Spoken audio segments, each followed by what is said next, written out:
Let's start. Come inside, come inside.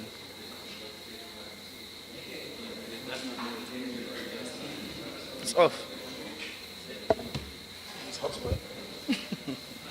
That thing is going to create so much heat on us there. We had two tables, but we had to share with the other one.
Hallowed be thy name.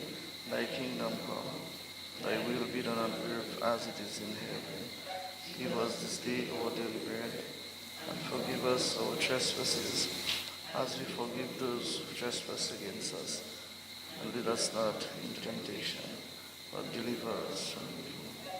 For thine is the kingdom, the power, and the glory, forever and ever. Amen. Okay, please be seated. I want to hold a bottle of water. A special good evening to every one of us here. In a special way, let me recognize the presence of our two former PAL reps, Mr. Kelly Grano and Ashton Grano, our ambassador, our former ambassador to Cuba, Dr. Charles Corbett, my friend at the head table, Honorable Ian Douglas, and Honorable Jonathan Drago, members of the Constituency Association and people of the Sineku community. And of course, we always tend to forget the media. So Kyrie FM, DBS, and the Government Information Service, GIS, thank you for being here in Sineku. And let me say a hearty welcome to all of us here. Over the past months, we in the Dominica Labour Party, we have been having a series of meetings to inform the communities around this country of what the government is doing to enhance the lives of our people, from housing to health, education, sports, and all the other good things that we are doing in the Dominica Labour Party to ensure that we create an enabling environment for the well-being of our citizens. And tonight is no exception. I will be informing us in the Sineku community what we have been doing from the ministry end to ensure that we create an environment and initiatives taken to advance the livelihood of the people in the Salibia constituency.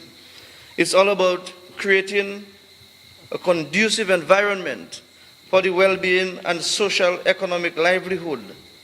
It's all about empowering our people, and so tonight we are here in Sineku to share with us what we have done over the past 2 years and a half. Really and truly, it's our midterm report. There are other ministers who have other obligations, so they are unable to be here with us. Our Prime Minister would have loved to be here, but he is all the way in China, and it's morning time for him while we are here. So we want to say to our Prime Minister, continue the good work that he is doing. I believe that he is also listening to us.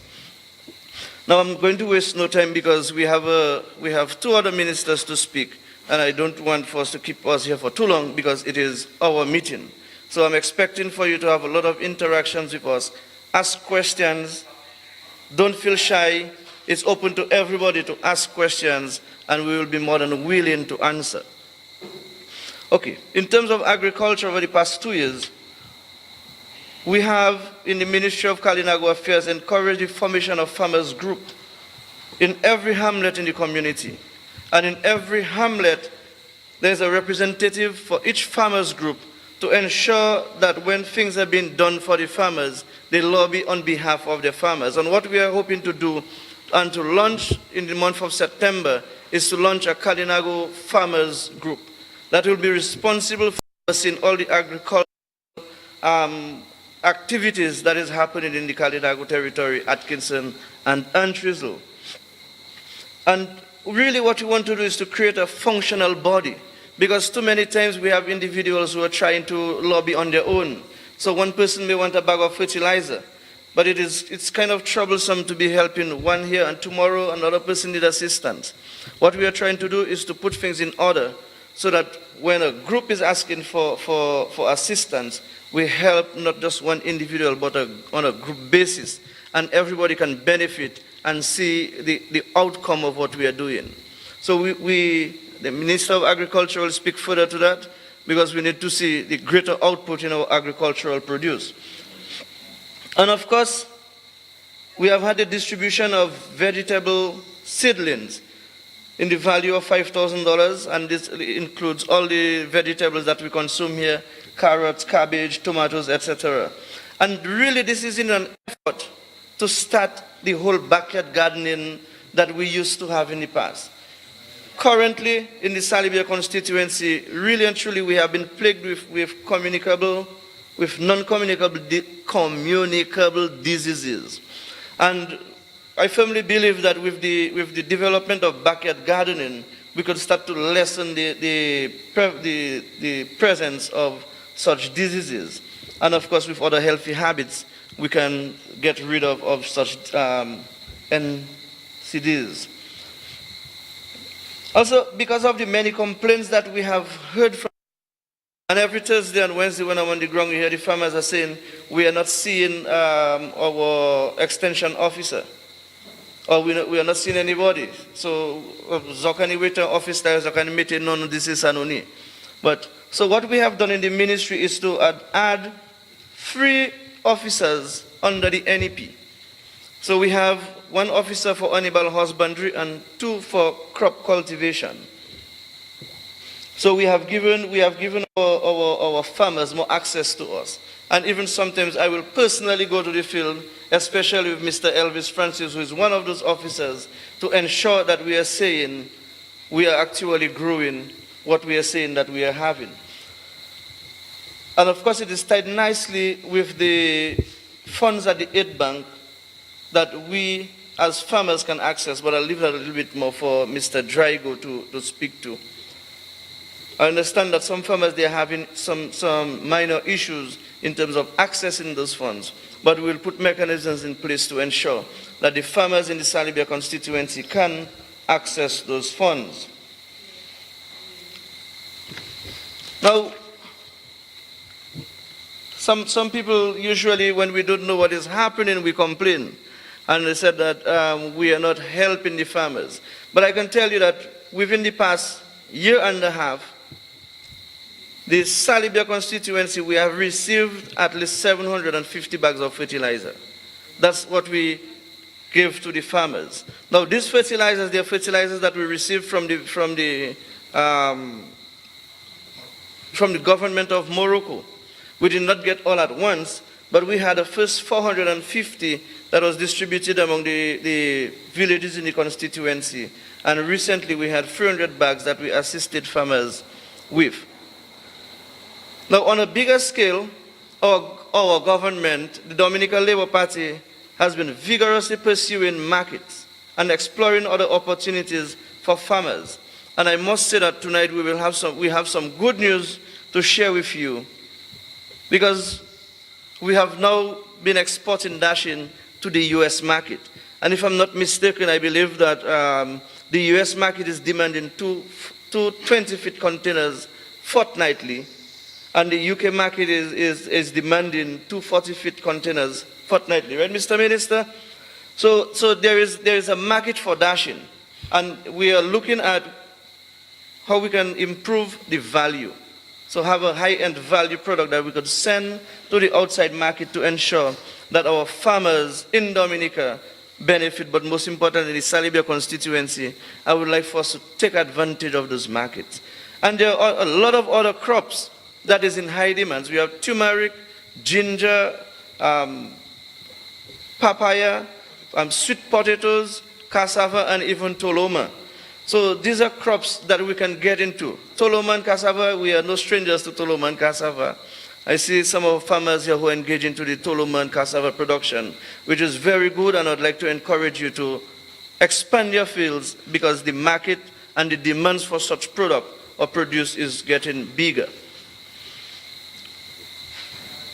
We have the national abattoir, for example, that we haven't really taken advantage of.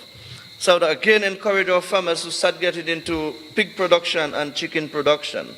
And the minister will lead us a little bit on this one.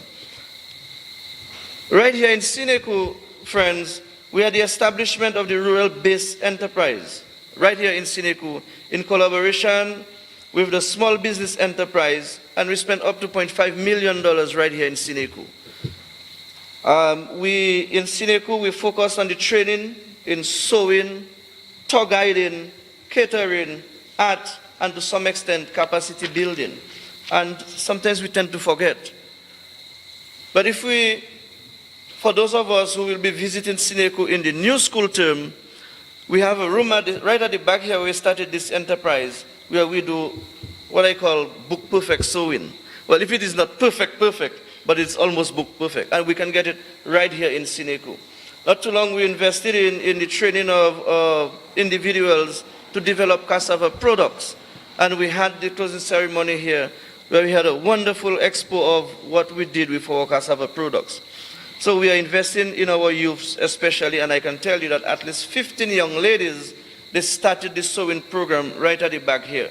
The tour guiding took place downstairs, and the catering took place in the kitchen. And friends, like I said, this is all geared to empowering our people and putting the relevant mechanisms in place to cultivate a culture of creativity and innovation, of course, and entrepreneurship. Because many times the opportunities exist within the government system, but because some of us, because of the distance, we may not have the opportunity to capitalize on it, so we are bringing it to the rural community where individuals can have the opportunity to participate. Friends, I'm also very happy to indicate that this month, the Ministry of Kalinago Affairs assisted approximately 100 individuals out of 150 who applied for the Small Business Development Fund in the Ministry of Kalinago Affairs. Majority of these individuals are all in business or are just starting up their business. I believe we need to thank the government for this initiative to start up the Small Business Development Fund, especially for the Kalinago people. And only this month, we were able to disburse $0.5 million to residents of the Kalinago territory. And I believe this is the right way forward for us. And I don't want to discuss anything that will be happening in July, but I can guarantee us that more funds will be approved for us to continue the small business development in the upcoming financial year. And it will be more than 5,000. 0.5 million. The areas of investment that we invested in, our people who got into business, they're into tools and equipment for farming, livestock production, agro processing in areas such as coconut and the production of virgin coconut oil, toloma, cassava, tourism, catering, etc. Of course, an upgrading of existing facilities. Again, friends, all in an effort to positively impact the socio-economic landscape of the constituency and creating employment for our people. Friends, under the Small Business Fund, as I said, we disbursed $0.5 million. So for the individuals who are out there saying that nothing is happening in the Salibia constituency, I challenge them to prove it. And we will prove it as we continue. I expect in the next few months that we will see a lot of economic movement happening in the Salibia constituency, from Atkinson to Margini and Concord, because we have assisted every pocket of the Salibia constituency. And I just want to inform those who have not received, bear a little patience. We only had $0.5 million. The individuals who applied, it's much more than $500,000. So obviously, everybody cannot receive at the same time. But those who did not receive, rest assured, you will be assisted by the Ministry of Kalinago Affairs. And that's the good thing about us in the Dominica Labour Party. We don't discriminate against anyone. There are individuals who applied, but you could hear them on the street saying, I know I will not get. Most of my packet happy because I labor. Friends, there were supporters of the Workers' Party that we did assist in, and we will continue to ensure that we assist everybody in the Salibia constituency. Because at the end of the day, if we deprive a Kalinago person from receiving assistance, we are depriving our own development. But if when we help and they want to still go out and criticize, their conscience will deal with them. Because we are sure that we are creating an environment for everyone and not just some. In terms of housing, prior to Labour, we understand what the housing situation used to be in the Salibia constituency. We used to see the little shacks, the little houses partially falling apart. When the Dominica Labour Party came into power and they started the housing revolution, they started saying that we were bribing. But now I can say that we have seen great improvements in our housing stock. In Sineku, for example, we have the housing scheme in Sineku, Maho River, Sensi, Point, Bataka, Concord. So we have seen great development in terms of housing. However, we still have work to do. And we will continue to develop our housing stock and create a better environment for our people to have a good night rest with a proper roof over their heads. And I know some individuals, they're saying, but so long we applied for assistance, we received a letter that the ministry was going to assist us, we haven't received our materials. Friends, rest assured that you will receive your materials. And the company in Portsmouth that we are dealing with, They have started delivering the materials since a month and a half ago. So if you haven't received, just be a little patient with us, because I am sure and I can guarantee that you will receive your materials. Not only will you receive your materials, but we will, as a party, provide the labor that is required to do the renovation for us in the Salibia constituency. So rest assured, you will get your help. And of course, let me welcome my colleague here, Dr. Darroux, my other cousin, and his friend, and of course, my fellow brother, Shanks Esprit. Welcome, sir, to Sineku. And of course, we are very thankful in the ministry, and as a people, we must say that we are thankful to the Venezuelan government and the Chinese government. And again, thanks to the Honorable Prime Minister for his initiative for moving quickly to China, and we were able to get those housing schemes ongoing.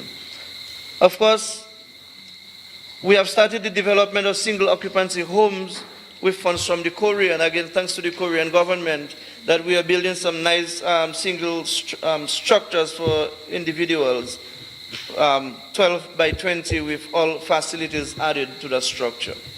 And we will continue. We have 10 to build, and we are continuing to build, and we will build more than 10. As a matter of fact, just last month, the Minister of Finance approved $200,000 to each constituency, and I have decided to use this $200,000 to build 4 of the single occupancy structure right here in Sineku. And I see some of my friends here who will be recipients of those structures.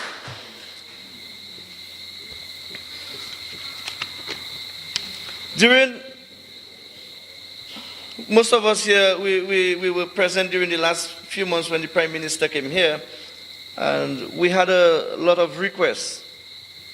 And one of those issues is the issue of housing. It remains a priority for us to deal with in the Ministry of Kalinago Affairs. Everyone who requested will receive assistance. You may not receive it tomorrow, you may not receive it next week, but for sure we are on a drive to ensure that everyone who made their request be assisted. Whether you support the Dominica Labour Party or not, we will assist you, no matter what. Because housing is one of the basic needs. We must face the challenge and ensure that our people are safe and secure, especially in the Salibia constituency, where we say we are the most indigenous people in the world. And the government is really taking care of us. During the town hall in Badaka, I remembered a commitment was given in the sum of $400,000 for housing renovation in Badaka. And again, these individuals, they were individuals who made requests. The commitment was made, and soon in the Badaka community, we will see renovation on the houses of those individuals who made those requests. And every hamlet, as we move on, we will be doing the same thing by providing assistance. Now, there's something that we have been doing recently, which we term as community road development. And many times we forget very quickly, but we have, within the 2 years and a half, developed the Sensi bypass in the sum of $31,991.79, the Salibia Church Road in the sum of $15,000, the Simsim Road in the sum of $60,000, the Hosback Ridge Road, $190,000, Badaka Bus Stop Road, $30,000, the Tafia Road, $56,000, Margaret Gota, $34,995. So we have spent in the previous or past months $417,000, 986.79 cents in the Salibia constituency. Now, as of last month,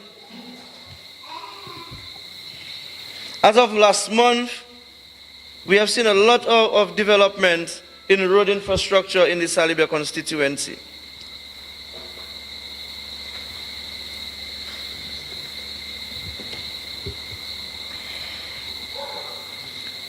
And sometimes we are taking a lot of initiatives and a lot of things are happening in the constituency.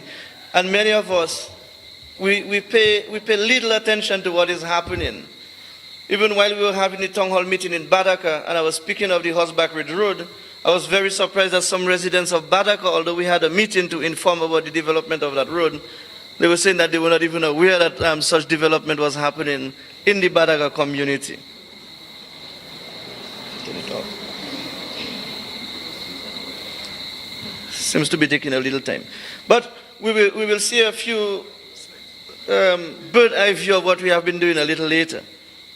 So in the Badaka community, work is currently ongoing on the Horseback Ridge Road in the sum of $390,250. In the Antristle community, we have the community road, and we are spending $123,500, and this is still ongoing. The Upper Hilton Road, $137,500 work is still ongoing. We have the Lagley Road, which is the upper part of Concord, with $45,000, which is almost completed. We have, the Lagley Road is not almost completed. We are spending $147,500, and it is still ongoing. The Samuel Road in Atkinson, we have spent $45,000, and it is completed. And we have the Sineku housing scheme. We spend $41,000, and it is completed. Friends, within the past 2 months, we have spent $886,700 throughout this constituency. And okay, so this, hold on. Okay, so this would be works good on the, oh, it's not too clear.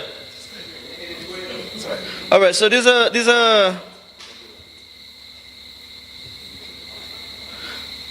so just a little bit of view of what is happening. The Horseback Ridge, like I said, this is the amount we are spending, and this is works ongoing on the Horseback Ridge.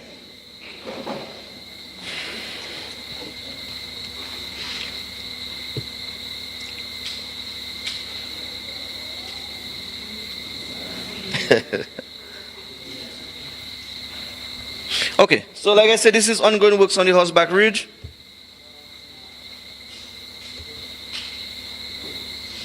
And to all of us, or some of the individuals who are complaining that the Ministry of Kalinago Affairs is spending useless money on the road, I would like them to have a view of this and tell me if spending money on the Horseback Ridge Road is useless. And that is what it is like now. This is the Antristle Community Road.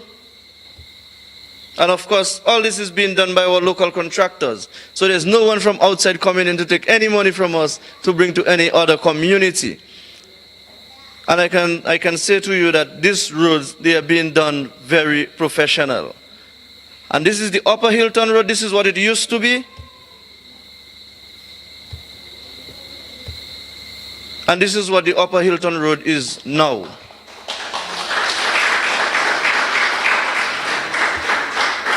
Now this is the Lagley Road. For those of us who don't know where Lagley it's on the way to where Mr. Grano resides.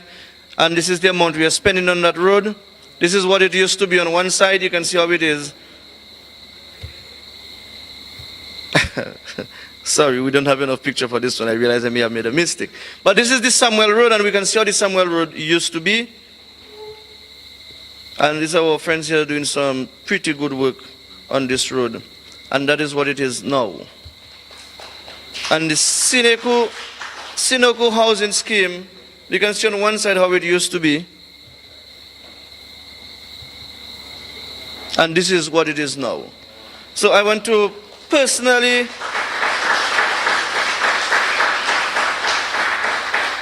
now the Simsim Road.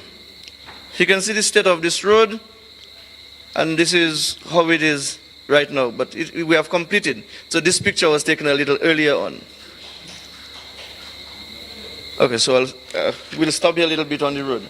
So I want to personally thank all the contractors who are local contractors, who engage local people to do these projects. And I want to say thank you for taking your time to ensure that we have a good road within our constituency, within our communities. And I'm especially happy with the end-result contractor, because they took ownership of that project. Whether they get $100 or $50 for that, they did what they had to do to ensure that this is done perfectly, and I'm very thankful for that. Of course, I know the other contractors will say I'm not giving them their thanks, but all the contractors, they're really doing a good job, and I'm hoping that with bigger things to come, these local contractors can come together, form a small group, and where they will be able now to bid on bigger national projects. And let me just inform us that on those projects that we spoke about, we had 70 plus young people engaged on these projects. And this has really created economic livelihood within the communities, whether it is short term. And let me also inform us here that some people, they are thinking of whether their roads will be done. We have another list of roads that will be undertaken this year, and I will just mention them briefly. We have the Solar Farm Road, which is in Gullet River, the Jolly John Road, the Cemetery Road, the High Rise Road, the Salibia School Road, the Windblow Housing Scheme Road, the Betwoosh Road, the Concord Link Road to the northern end, and the Ghetto Road, and continuation of Margaret Gutter to Mrs. Boyd, and of course the Quack Road in Sineku that we have to do. And the costing will be well over $2.5 million. So there's a lot of economic activities going on, a lot of projects taking place in the Salivia constituency, yet we have some naysayers who are saying that nothing is happening. And I will give you a fair idea of how much money we have spent over the past 2 years and a half. Also, there are some other small projects that we will be taking, or that we have taken also, such as the Jolly John's playground. We have given $20,000 for washroom development. And in this financial year, I've decided to allocate $20,000 for the washroom development at Sutumas Park in Gullet River. Under the washroom program, and I'm very happy that I'm here in Sineku tonight, because this is the first community where we decided that we are going to totally eradicate pit latrine. Some people don't like to hear it, but that is the reality. I'm hoping that no later than next week, everybody in Sineku will have a washroom. Yeah. Johnny Light from this. Mistakes happen, and sometimes we may skip some individuals. Now, if you have the view that you did not receive, let me assure you that everyone in the Salibia constituency will receive. Now, some of our structures, we understand the state of our structures, so some of us, the structure cannot support. So what I've intended to do is to provide the assistance to ensure that we have something which is good for the family, something which is not leaning too much to one side, but at least you can be comfortable of living where you are. And again, I wanted to say a special thanks to the contractors who were awarded the contracts to do these washrooms. I believe anyone within the Sineku community and even within the Salibia constituency who is not working now is because they don't want to be engaged. In the Sineku community, we have spent $539,000 for washroom development, $500,000 basically. And every young man in Sineku had the opportunity to engage themselves at one point or the other. And if they haven't done so, the continuation of the washroom programs, they should get themselves engaged. Because we are going down to do Maho River, Gullet River, and Sensi. So we have employment for the remaining half of this year. And of course, well into next year. So those who are not engaged, please speak to the contractors and get yourselves engaged.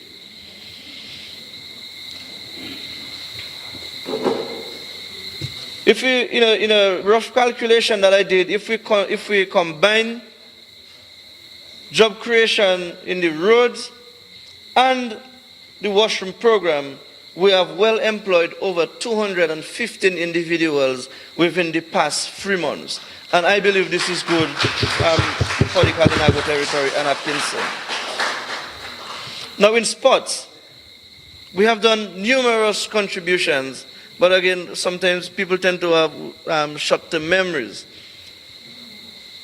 The Kalinago Premier League, and let me take the opportunity to invite everybody to the Kalinago territory on Saturdays and Sundays to support and enjoy first-class cricket at Jolly John's, that I always claim Jolly John's to be the mecca of cricket in Dominica. So you're welcome, Dr. Darroux. I would advise you to come here on a Sunday where you can enjoy some first-class cricket. And so I've been the main sponsor of KPL for the past 3 years. We have done numerous contributions, for example, $2,000 US contribution to the Kalinago Sports Association and Les Cali 300 combined. And this is with the good partnership with the Australian High Commissioner. We have provided $30,000 for washroom development at Jolly John's, and a further $50,000 will be given for the completion of the Jolly John's washroom. And for those of us who haven't been to Jolly John's, I would advise us to go to Jolly John's anytime over the weekend around this time, because we have done the lighting of Jolly John's in the sum of $104,665 for sports development in the Kalinago territory. Even as of recently, the ministry has spent $5,000 for earth movements and upgrading of Jolly John's, and of course provide covering for the bowling strip in Jolly John's. So when people say we are not doing anything for sports, this is what we have done. Like I said, the Sineku community in this financial year, you will get your fair amount or your fair share to start the development of your washrooms in Sineku. And of course, $6,000 will be allocated to bring electricity to the playing field in Sineku. And there are numerous other initiatives that we can speak of. Our critics have called it the never-ending poverty. But I can say if it wasn't for the NEP, many of our individuals who are engaged and every fortnight can receive a check and work proudly to Marigot to cash their money. They would not be doing that if it wasn't for the NEP program.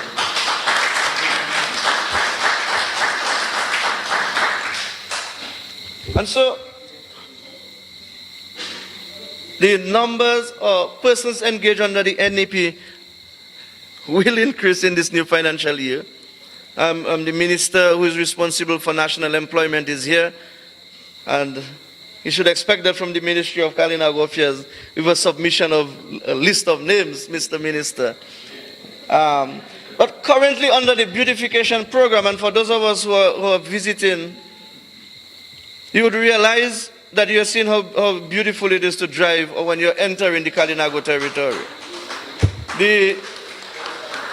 The individuals who are doing the Magini end, I want to thank them personally for what they are doing, because I believe they are putting all their effort to ensure that they do a good job. And when it is fully grown, we will really see the beauty of what they are doing in Magini. Of course, Sineku and all the other crews, they are doing a wonderful job on the road. And we must thank them and continue to encourage them to do a good job. Because what you find some people they are doing, they criticize them when they're passing by. And when you criticize the same young people and they decide they're not working because you're criticizing them, you then turn back and you criticize them for being lazy. So we should encourage them to continue to do what they're doing to make our community the most beautiful and the most, how do I say it, tidy community on island. And not only just for those of us who are passing by, but it is also going to help us in terms of boosting our tourism products. So under mentorship, we have 22 persons engaged, beautification 45, security 7, at the Kalinago Barana Ote we have 3, Yes We Care we have 15, and we have 6 supervisors, so we currently have 99 individuals who are receiving a fortnightly check. Now, every month,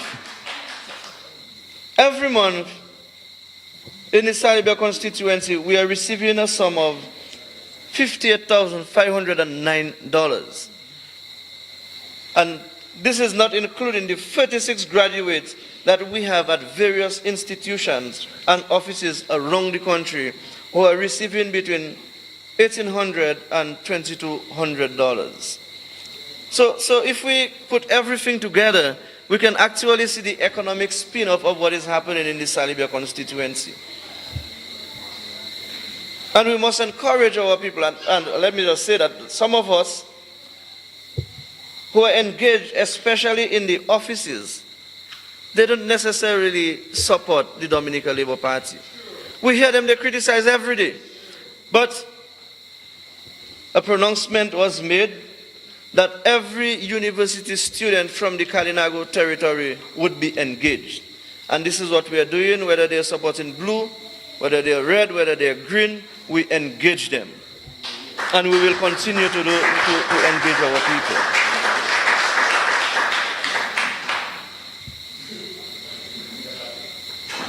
So, somebody just gave me a joke earlier on today. It's a little bit funny that between last month and this month, there are particular individuals in the Salibia constituency who have been losing their money. But most of these individuals, they are supporters of the United Workers' Party. So we had to jump to the conclusion, most likely the husband is stealing the money to help Linton to pay for his bills. But I'm not sure if that is true. But what I'm saying, there's a lot of money being spent in the Salibia constituency.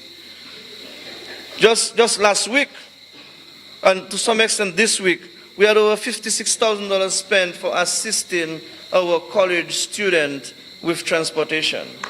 I apologize to them for taking so long, but at the end of the day, we did receive it.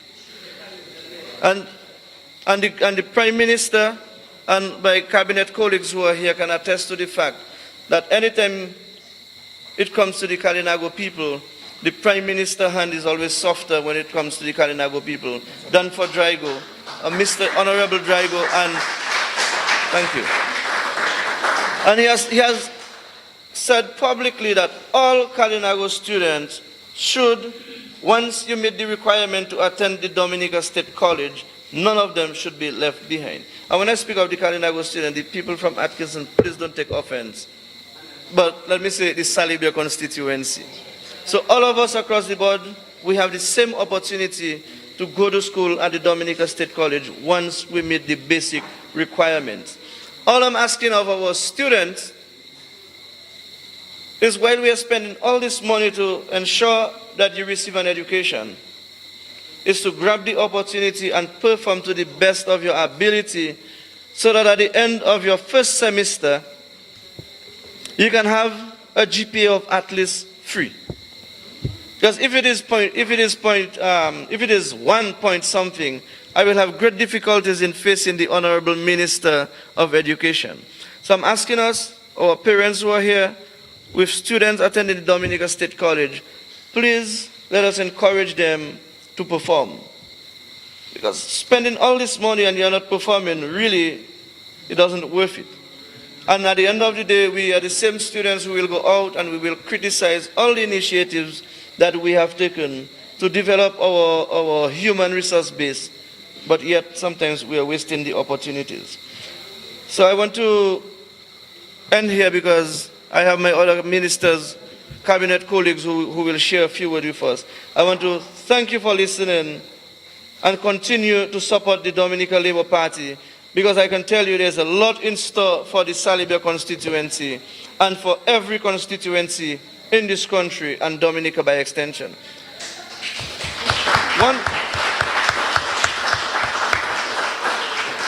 And there's this thing happening these days. A whole bunch of criticism. But with all that criticism, they cannot give us one solution. Now, while the Minister of Finance is busy out there trying to find means and ways to sustain all our social programs, and there are many social programs that I could speak about, but because of time.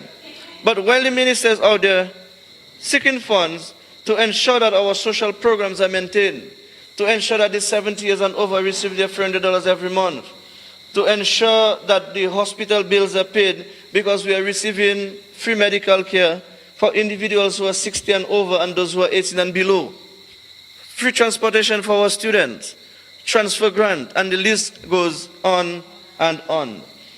So I want for us to continue to pray for the Honorable Prime Minister, pray for your government, and pray for our country so that we can have a more peaceful community where we can live. And in spite of the opposition, whatever they are doing, and we have seen their malicious act, blocking roads. While they are blocking roads, we are busy in the garden building roads. While we are in Parliament something for the country, they have their people protesting next to the Wasco. While we are busy planning out what programs we can put in place to better improve the lives of the people of Dominica, they are outside of the financial center protesting and trying to burn the city. But as a government, we remain focused to ensure that our people are satisfied with our programs. So I want to thank you very much for listening.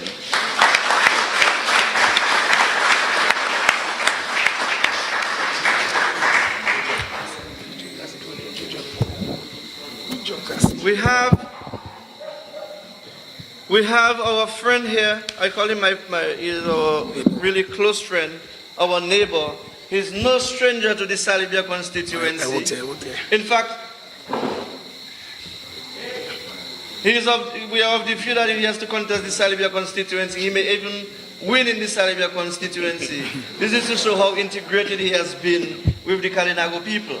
So I would like to introduce the Honorable Johnson Darroux to share a few words with us. Thank you.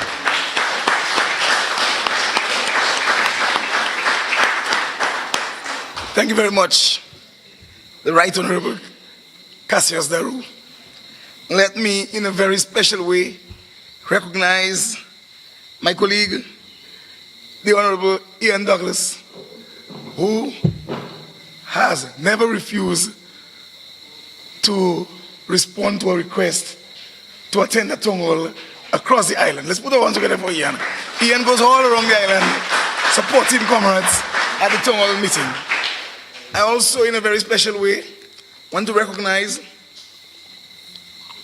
my good friend, the Minister of Health, the other Darroux in the house, the Honorable Casius Darroux, who also is very much entrenched in supporting the town hall meetings across the island.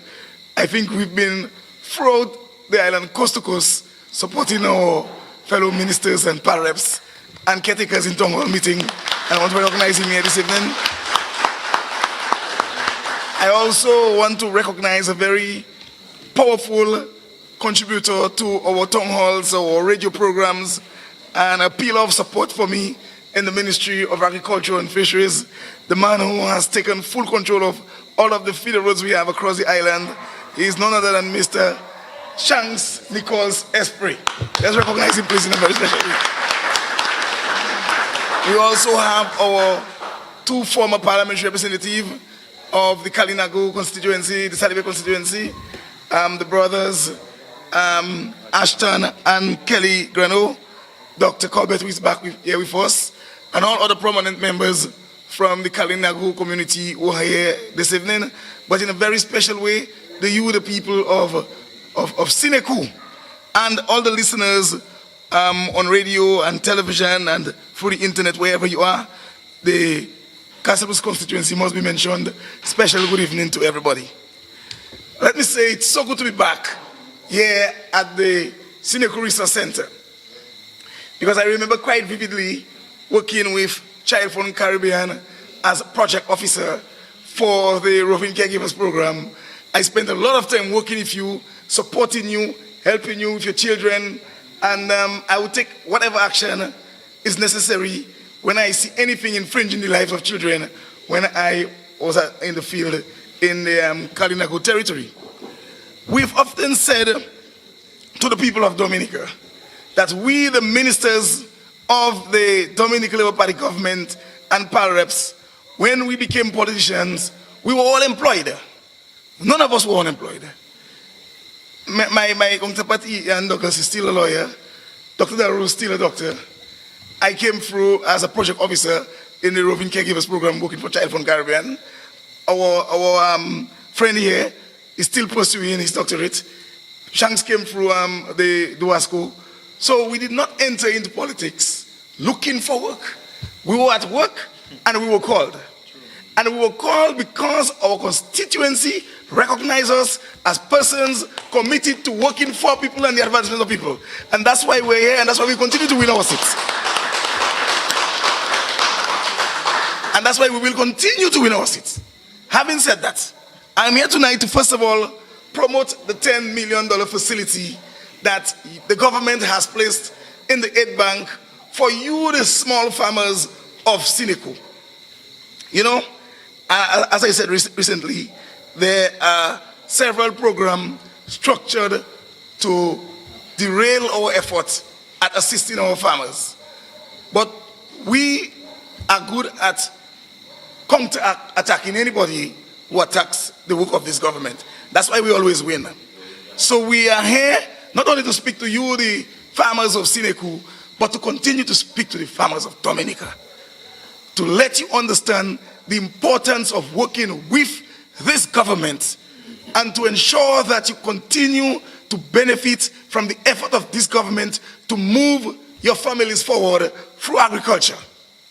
And so, my dear people, I'm heartened by the fact that, in spite of the fact that here in the Salive constituency, you have difficulties with land certificates, you have not wasted any time. And a number of you have gone to the aid bank, you have pursued the hard work required in accessing a loan, and based on my report, over $150,000 has gone into the Kalinago territory through the facility at the aid bank, and this is remarkable. But I want to say to you, this is not enough. We need more of you, the small farmers of Sineku, tonight to take the decision. If you are going to succeed in agriculture, you cannot do it alone. Some of you have worked hard all of your lives in agriculture. I see my good friend there from just Amdongi Road. I forgot the name. But Sharon, no, right there. We used to call her Makeli. Forgive me for saying that. Ruth. But I have looked at Ruth on her farm. And all of you from Sineku know Ruth as a pillar of the farming community in Sineku. Am I right? Ruth has worked very, very hard in agriculture. And I'm saying to Ruth tonight, if Ruth continues to depend on Ruth alone in the farm, she's going to get burnt out. The time has come, if she has not done it, for Ruth to go to the aid bank and get some support to assist her in paying laborers to do the hard work in the field for her, so that she can maximize the yields and the funds she'll get out of her farm. Because I can tell you, when you pass by Ruth home and you see the basins of potato Ruth is washing on a weekly basis, you know Ruth is a farmer who needs a push.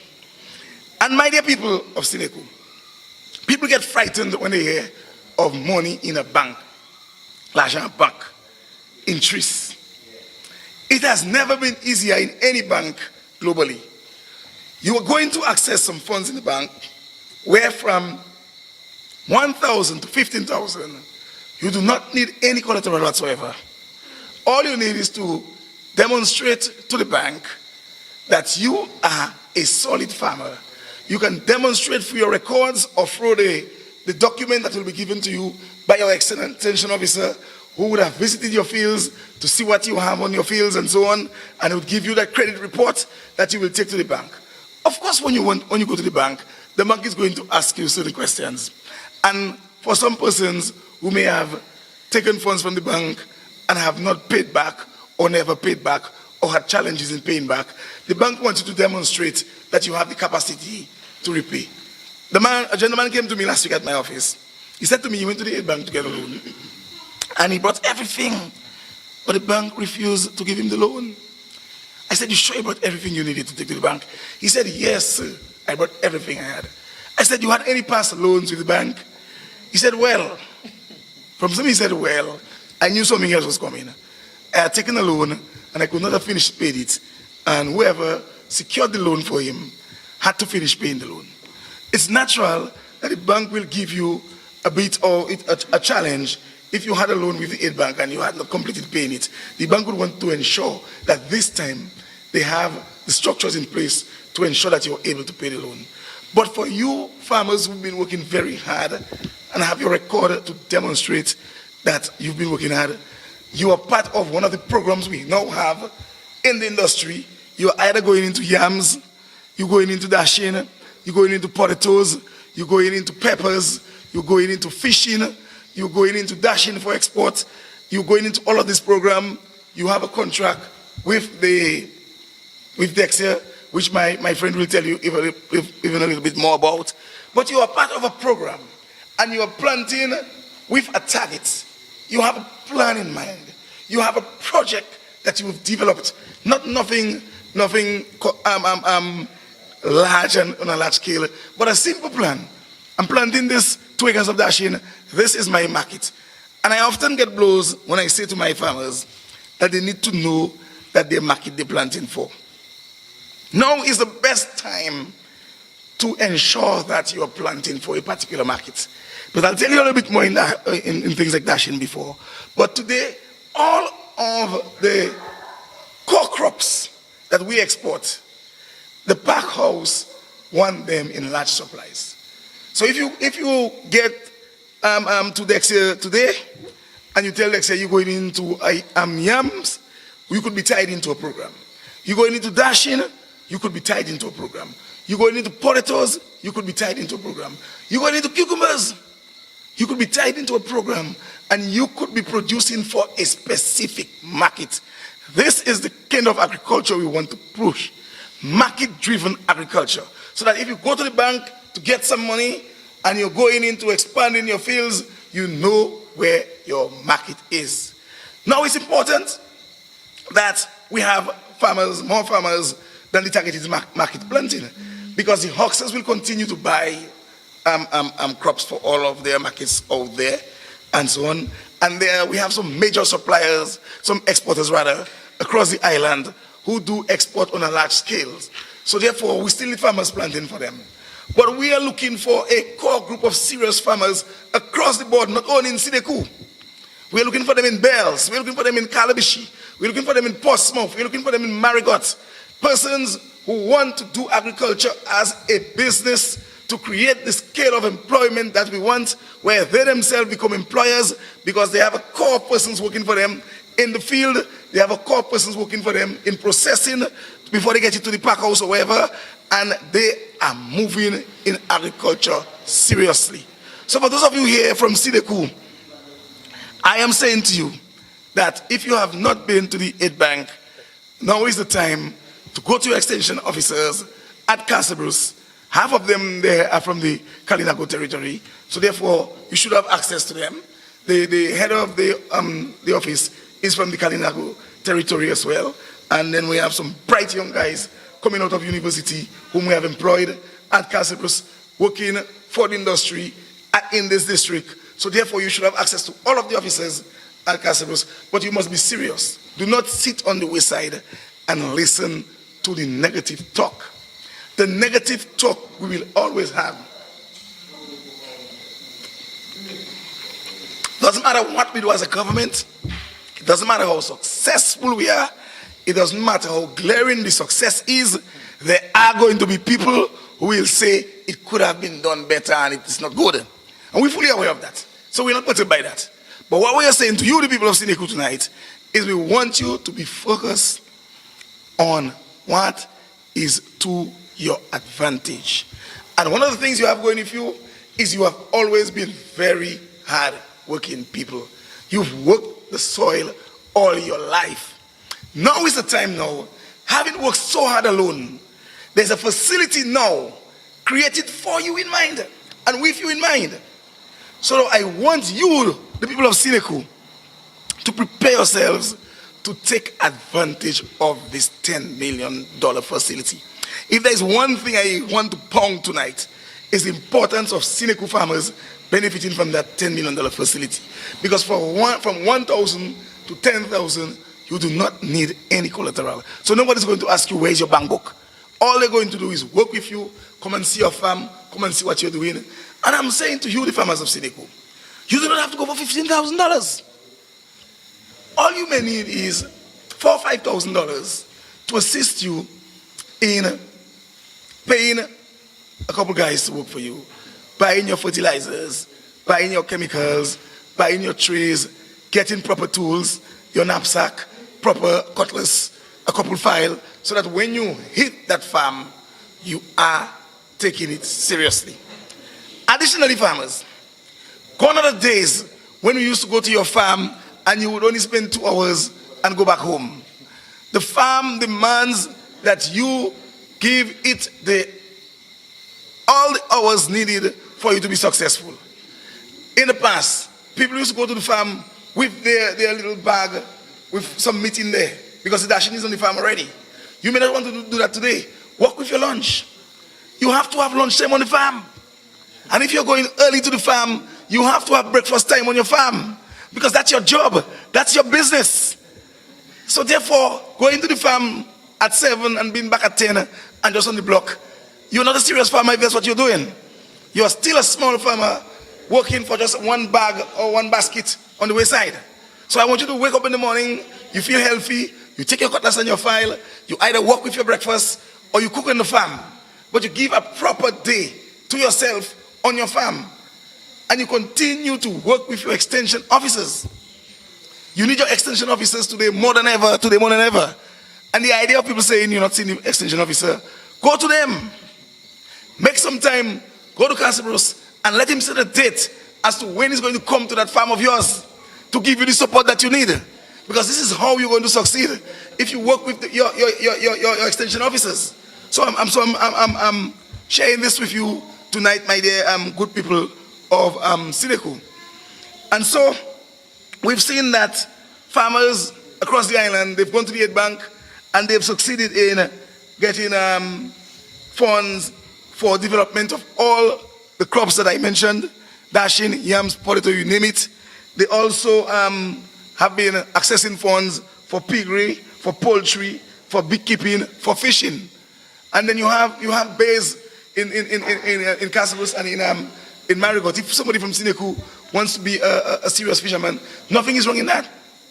You can get to Marigot on time. All of us get to work for 8 o'clock in the morning. So you can get to Marigot on time and have your boat out there and head out to sea if you want to be a serious fisherman. It can work because I know you can fish. You the people of Sineku and so on. So nothing can stop you from being whatever type of farming you want to be. So I want to encourage you. Additionally, quickly moving forward, we have this new dashing initiative that we have that you've been hearing about. What the ministry has done in collaboration with the Ministry of Trade, there are a lot of synergies going on between these two ministries. They've gone around the island, especially to the major dashing areas like Bells and Grand Fond, and they've had this meeting. They will be coming to the Kalinago territory eventually, but we targeted the larger dashing belt first for the meetings. And a core group of farmers. They've been meeting with a core group of farmers to assist them in planting dashing for two major markets that we now have. So we now supply to the British market a 20-foot container of dashing fortnightly, and we're now supplying to the US a 20-foot container supply fortnightly. But we're going to need at least 300 acres of dashing annually to meet all of the demands that we have for dashing. Because presently, we're trying to sustain the 20-foot container to the British market, 20-foot container to the US market. The intention is to move that to 2 containers to the US market as soon as we're able to. Then we have all of our hucksters to supply dashing for, which is a large market by itself. We have the Matnik market, we have all of the islands up north that we have to supply for. And apart from the hucksters, we have this large exporters of agricultural produce. So we have to supply to all of these markets. So we're going to need approximately 300 acres of dashing annually to meet all of the demands. Plus we have the food security, the local markets that we have to supply because Dominicans like the dashing. So there is market for dashing, but you must register. People must know that you are planting the dashing, the 3 acres that you want to work.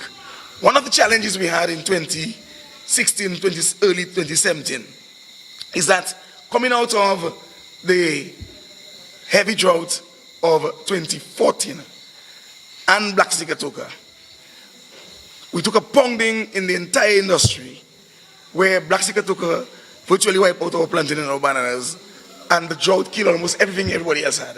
What the government did, government brought in fertilizers across the border. First thing we did, we established a fertilizer depot at Dexia, right here. So farmers were able to go to Dexia to get their fertilizers at a cheaper price. Then the government, the Prime Minister, through his wisdom, was able to secure some 9,000 bags of fertilizer from the Kingdom of Morocco to be distributed to farmers. And we additionally brought in 35,000 bags of fertilizer through the Banana Company Measures BAM program. So we had all of those fertilizers in 2015, which we really distributed to farmers. Farmers really planted dashing. And so these markets that we are speaking of were not there yet. So we had a large supply of dashing, and you know dashing has its time. Within 7 to 10 months, you have to get rid of the dashing, otherwise we know it turn. So some farmers lose some of the dashing that they planted. But farmers, I'm saying to you, this is not a reason for you to shy away from going into dashing. Because we are saying to you today that we have this market secured. We are saying to you today that the packing houses in Portsmouth and in Roseau are fully commissioned.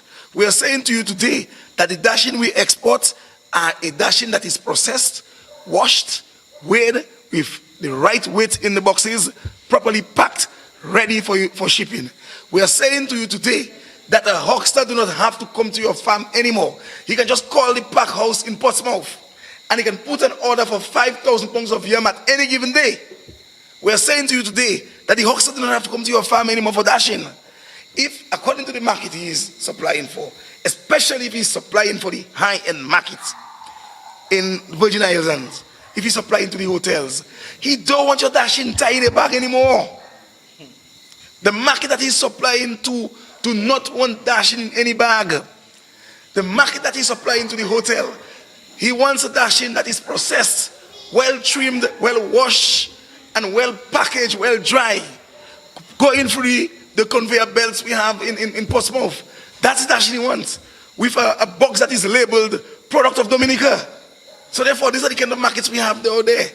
Agriculture today is not the same as in the days when we were growing up. Agriculture is moving forward, and we are happy that in Dominica we are moving forward together with it. And I do not want you to be distracted by the nonsense you're hearing out there in some of the radio station. This is not it. Farmers are making money. Farmers who are taking agriculture seriously, they are making money, and there is money to be made, but you must be serious about it. Presently, we cannot supply the amount of cucumber needed for the export market. How many pounds of cucumber needed annually? About 10,000 a week. 10? There is a need for 10,000 pounds of cucumber a week for Matnik. Ladies and gentlemen, and I'm happy he said Matnik. One of the things I want my people of Dominica to understand, that we've reached a stage where in the region, it is clearly understood that the best food you can find, the safest food you can find in the entire Caribbean is the product of the Commonwealth of Dominica. And people must understand that. Now, the challenge that we have is that we do not always have the best quality. That is our challenge. So a housewife enters a supermarket in Antigua right now. She sees the product coming from Dominican Republic. As a matter of fact, Dominican Republic even have facilities processing in places like Antigua. She sees the product coming from Dominican Republic. It is attractive, it is cleaned, and it's looking good. She sees the product coming from Dominica, and we still have that happening. It is battered and bruised and beaten up. She's going to buy the product that look attractive. But what is happening? What is working for us? Because these consumers knows that the safest product is the product coming from Dominica. It's the only place where you can only give the dash in one little bit of fertilizer, and when it flow up and you clean it, that's it. Till dash in ripe, and you can harvest your dash in, it's good to go. All of your other products, they themselves are naturally organic. All of your breadfruits and your coconuts are organic in their own rights because they do not need no fertilizer and so on. So the best coconut water you will meet in Antigua will be the coconut water coming from Dominica, because nobody put fertilizers in coconut. You just go and pick your jelly and that's it. So therefore, we have to understand that we have an advantage, but you must help the Ministry of Trade. You must help the Ministry of Agriculture by putting the work required on the field to get the kind of quality we are looking for. Market driven, must be quality driven. Because we have competition, my dear people. But there is still a preference for what comes out of Dominica. Additionally, half of the people in the Virgin Islands are Dominicans. So therefore they will continue to buy what we produce. But we have to give them the quality that they need. You have to work with us. You have to work with the Ministry of Agriculture. You have to work with the Ministry of Trade. You have to work with your extension officers. You have to do the training that they offer from time to time. You have to demand training from them. You have to demand that they come to your fields to see what you're doing. But most importantly, you have to ensure that you do not waste your time. If you are in agriculture and you're getting too many rejects, you are wasting your time. But in order not to get rejected, you have to meet what the market demands. So we need cucumbers. God has been good to us. I told my brother, I learned a lesson that once it rains for Carnival and Ash Wednesday, it will continue raining for the rest of the season. And that's something I learned from my grandmother, because my grandmother raised me. So I told my brother that it rained during Carnival, it rained on Ash Wednesday, so we're going to have rain. So he went into Dashin himself. He planted serious piece of Dashin. And it's looking so good because he got rain. We never had a real dry season. Since Carnival, we haven't really had a serious dry season. Right now, anybody who goes into cucumbers right now, your cucumber will flourish because there's adequate rain. Even though you do not have irrigation, but when you water in between, rain comes in and assists you. And you're going to make serious cucumber if you take care of your cucumbers. So I want a few farmers here to go into cucumbers. Right now, Dexia just ordered 44 tins of cucumber seeds from St. Lucia. The Eureka variety of cucumber. 44 cans as a first importation of seeds, because there's a shortage of seed on the island. We're getting the seeds next week, and we're going to be distributing the seeds for farmers. We're going to go into a contract with the farmers, and I say we because we're working jointly between trade and agriculture. We're going to be working with a core group of farmers. We're going to tell you when to plant. Each core of farmers will have the time when they go to plant, and we're going to ensure that every week we can get this 10,000 pounds of cucumber. That's what we are heading to. So those of you who want to go into cucumbers for the export market, there are still seeds available, but there's not enough for us for the program that we want to do. So they had to order these seeds, and we are saying we're going to do the same thing for potatoes, We're going to do the same thing for yams. We're going to do the same thing for ginger, among other crops. For the bananas, we have a few farmers from the Kalinago territory. We are now working with a core group of farmers for getting back onto the European market. We have given the farmers their sheds. There is synergies between DEXIA, or rather Ministry of Agriculture, Ministry of Trade, and the Bureau of Standard for certifying these farmers to get them back onto the European market. And we are bringing in banana plants, additional banana plants, to ensure that we assist these farmers in expanding their acreage so we can get back onto the European market. But what we're trying to do is to ensure that in each agricultural discipline, for want of a better word, we have a core group of farmers working to give us the quantity and the quality that we need. And at the same time, we're working with every other farmer within the industry to sustain all of the markets that we have. So I'm going to stop here, because if I'm to continue, I need another 7 hours. But to say to you, my dear people of Sineku, that those of you who have worked in agriculture in the past, I want to thank you for all of your efforts in maintaining food security. But I want to say to you that now is another good time for continuing in agriculture. I want to say to the farmers out there listening, in Delis, and in Paybush, and in Grand Bay, and across Dominica, and in Castle Spirit, please listen to your extension officers. Please listen to your government. Everything this government says it will do, we are able to do it over time. We may be late sometimes. We meet challenges, and we always meet challenges. So therefore, we have had challenges with abattoir. But abattoir, as I speak, is processing quality chicken and quality pork for local consumption. I may have to start thinking, and I'm already thinking of it, of the export of our local chicken, so that we can sustain all of the chicken that our farmers are producing at this time. Because the abattoir is giving us top quality product, fresh product. So there is a core group of people in Dominica who no longer eat imported chicken, because they know the imported chicken. They do not know what time it was slaughtered. They are not sure on what condition it was slaughtered. They don't know the state of the place. They are not sure of the quality of the chicken. So they ban that. And I want more people to do that in Dominica. Eat chicken and pork from your abattoir. Let us support local markets. In every aspect of agriculture, my dear people, let us support what is ours. When you go to town and you go to the supermarket, buy Dominica products first. And if something is missing and you cannot find it locally, then you buy something that comes from overseas. Drink lube beer and Twapiton water. That is your water. By drinking lube beer and Twapiton water, you are creating a job for some young person from somewhere on the island. Let us support ours first. Let us push Dominica forward by every one of us playing our part. Dominica is on the way up. But you will only be on the way up with the country if you play a part. If you sit back by the wayside, Dominica will move forward and leave you where you are. But if you get yourself well entrenched in what is happening in this country, you and Dominica will move up together. Presently, we are consuming the most cement in the entire Caribbean. So when somebody says to you nothing is happening in Dominica, they just don't know what they're talking about. Things are happening. People are asking, what is happening in Dominica? Only a few Dominicans not seeing it.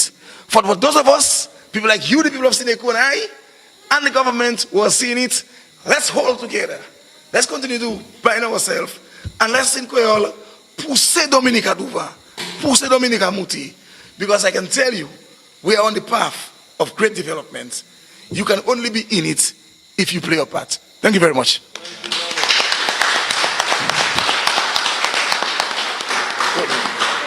That's all we can give to John Owen. Okay, thank you very much, Honorable Minister. I believe the Minister has said so much that really there's nothing more to really explain again, because we should all take some actions to ensure that we start getting into serious agricultural production. With us here tonight, we have one of the giants. There's one of the giants of politics, I believe, in this country. And I remember being in China, I used to always listen to Parliament, and I look forward to three individuals. Ian Douglas, the Honorable Prime Minister, and there's no way I'll go to sleep if Honorable Reggie don't speak. But Ian is here with us tonight. He has been a real close friend to me, and of course, he's no stranger to the Kalinago territory and the Salimia constituency. So in the interest of time, I'd like to introduce the Honorable Ian Douglas to share some words with us.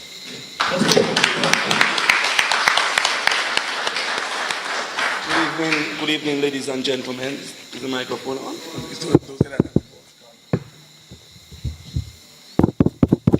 All right, good evening, ladies and gentlemen. It is always a pleasure for me to be in the Kalinago territory. I am, like your parliamentary representative said, I'm no stranger to you here, and I love being around you. Let me recognize the presence of your parliamentary representative, Honorable Casius Darroux, my colleague, Honorable Johnson Draigo, the Minister for Agriculture. Also with us, we have the Honorable Minister for Health, the Honorable Dr. Kenneth Darroux. Also, we have with us the Special Advisor to the Minister of Agriculture in the Ministry of Agriculture, Mr. Esprit. We have our two former parliamentary representatives here with us, the brothers Kelly and Ashton Grano, who set the platform for the great success that we are having in the Kalinago territory today, and we are very grateful for the sacrifices that you made. I say we are very grateful, particularly to Kelly, because Kelly ran at a time when the Dominican Labour Party got into office under serious pressure. All of the funds and the finances that we have now, all of the prosperity that we have in government now, we didn't have it back then, and we had to be parliamentary representatives under trying times. And Kelly really stood there as a great example of sacrifice under the Dominican Labour Party, and I will always remember you for your great sacrifice that you made during those days. And also to Ashton, I want to recognize you. Of course, we have with us our former ambassador to Cuba, Dr. Corbett. I want to recognize you in a very special way, because these men really stood with the party when times were dark. Even when we were in opposition, when persons used to refer to the Dominican Labour Party as Labour Powder, you know, people stood with us. And we are very happy that we can recognize you guys for the great sacrifice and the great work that you have done. And all of the other Kalinago people, of course, you know that we have a great love for you in our heart. It's no secret that we have made the Kalinago people in the Dominican Labour Party. We've made the Kalinago people very special because we recognize your great sacrifice in liberating this great country from colonialism, from the shackles of slavery. Really, Dominica never really suffered with severe slavery and plantation slavery, because you, the Kalinago people, taught the Negmawa the bushes and how to fight and how to survive in the wild, and we always remember your great sacrifice. So we're very happy for that, and we're very happy to be here with you. To be here with you to explain to you what the government has been doing on your behalf. And your parliamentary representative have outlined a litany of projects and benefits and development works that have come to this constituency. And we're very happy and we're very proud of it. And going further, we will continue the developmental process. And how it is that we have come from a time when we could hardly pay civil servants under the United Workers' Party. From 1995 to 2000, the treasury of Dominica was literally empty. Government couldn't pay public servants. Some of you will remember times when half of the other month would come and public servants would not have even gotten their salaries yet. The country was under some serious problems, and when we came in, that's why we had to take the necessary measures that we did. That is why, in fact, we lost 2 prime ministers in the process. Under pressure, lost their lives. Young men in the prime of their lives, not even 60 years yet, and died, both of them from heart attacks, because of the tremendous pressure that the country was under. And how did we move from those times to now, at a time when the country is enjoying the prosperity that we are enjoying. And some of the first things that we did when we started enjoying the prosperity is to give back to you, the Kalinago people. So right now, there is no Kalinago person that has to pay for any medical bill at the Princess Margaret Hospital. You can walk into any medical institution in Dominica now, and your medical care is free of charge, thanks to the Dominica Labour Party government. That is things we've been doing for you. Your parent have told you again that every single pit latrine will be eliminated and will be wiped out from this constituency. Everybody will have a proper flushing facility and a proper washroom so that they can go to their washroom in pride and dignity, the dignity that should be afforded to every single Dominican. Our senior citizens who are 70 and over, people who have worked hard in their garden, providing food for their communities, people who have worked hard in their bakeries, baking bread, fishermen who have braved the seas to catch fish, some of them going to Mary Gallant and the closer places like the Saints, and even as far as Guadeloupe and Martinique on their canoes, and bringing back groceries and stuff. And you know of the Jolly John riots and all of the things that we had. And some of them are still with us today, 70 and over. But because they didn't work for government, they're not enjoying our social security. The government has come in and said that these people have worked hard in their communities and they deserve a little pension in their old age so that they can pay for their mapping, they can pay for their lights, they can pay for their water, and they still have a little something to buy some groceries. And we started by giving the 70 and over persons $200 a month. When we look at the situation, we realized that the $200 wasn't enough. So we increased it to $300 a month. So every single senior citizen within the Kalinago territory, not only in Sineku, is right now receiving their $300, regardless of who you are, where you live. We don't ask you who you vote for, what color you are, because we believe in the Dominica Labour Party. Our motto and our principle way back since our first leader, Edward Oliver LeBlanc, and people like Mike Douglas and Rosie Douglas and these guys, we believe that all shall eat. And we still believe that today under Honorable Roosevelt Carey, that all shall eat. So all of the programs you see that we are implementing today for you is based on that principle, that all shall eat. And how is it possible that we were able to come from a time when we could hardly pay civil servants to a time now where we can increase our social programs, like the Yes We Care program? We can employ persons in the communities to go into homes of elderly persons and persons who are bedridden to take care of them, because some of them, either they don't have children and maybe their wife, or in some cases the husband has died and they are 70, 80, 90 years old. They can't take care of themselves. And things are so hard in the foreign countries right now in America that maybe there are children who cannot send the US or send the box of groceries as they used to. We send in persons in to take care of these persons, to make sure that they have a bath, to make sure they have a warm meal every day, to make sure their house is clean and their bed is clean and they take their necessary medication. We are doing that at the cost of the government. That is what your government is doing for you. And we are able to do that because we are managing the finances of the country prudently. That's what we are doing. When we came in, way back in 1993, of course you all know that Dominica was a big banana producing country. Everybody was making money on the bananas in 1980. In 1988, Dominica made more than $100 million from bananas. Farmers could go and buy their Toyota pickup. Farmers was building their houses. In fact, one of the banks, Barclays Bank, opened a branch in Marigot, and they had to close it down because all farmers was doing was saving their money. But farmers wasn't taking loans. When a farmer wanted to build his house, he would go and he'd put out cash. When he wanted to buy his pickup, a pickup crash, he go and he take his cash and he go buy Start Motors and he buy his pickup. So the bank itself wasn't making any money, they had to close it down. These were the glory days of bananas. And what these big countries did, like Panama and Costa Rica, Bolivia and Colombia, when they saw that the small islands of the Windward Islands could get into England and enjoying preferential treatment because we were former colonies, they said that wasn't fair.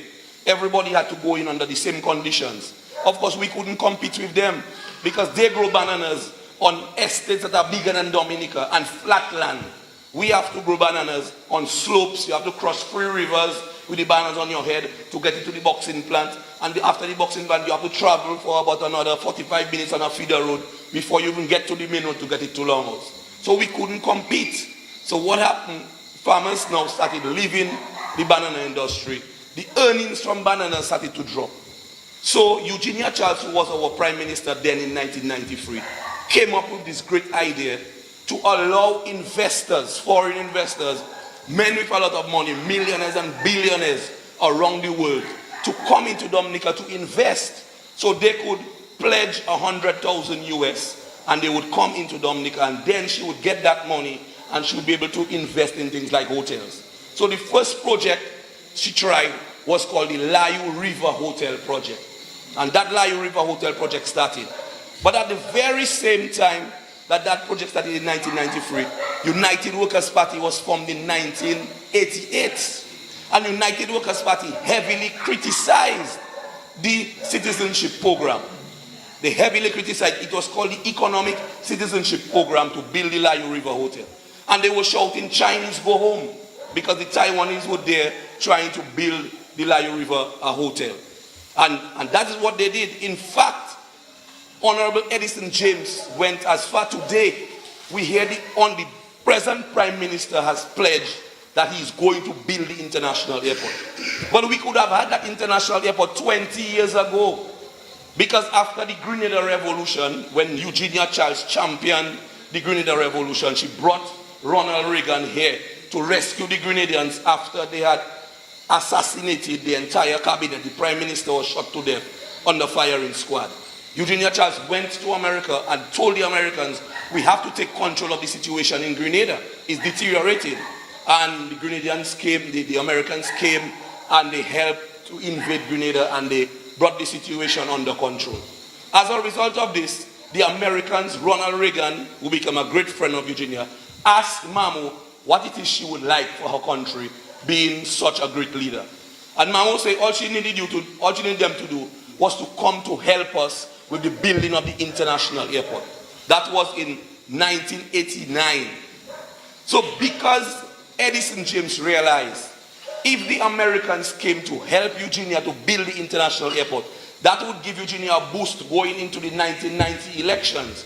He wrote to the Americans and told them, do not come to Dominica to help to build no international airport, because that will give Freedom Party an unfair advantage in the upcoming general elections. And so we never got, and the Americans never came, and we stayed. Right now we are the only country in the OECS without an international airport. So much so, thanks to the Citizenship by Investment program, now Honorable Roosevelt Skerrit has pledged that we will start the international airport for us, brothers and sisters. So you see, these are some of the things that the Citizenship by Investment program is doing.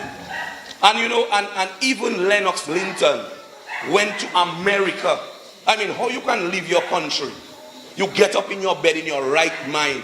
You brush your teeth, you wash your face, you put on your suit, you polish your shoes, you buy a ticket, you go on an airline. All that time in your mind, you're telling yourself, boy, that is a foolish thing I'm doing there, you know.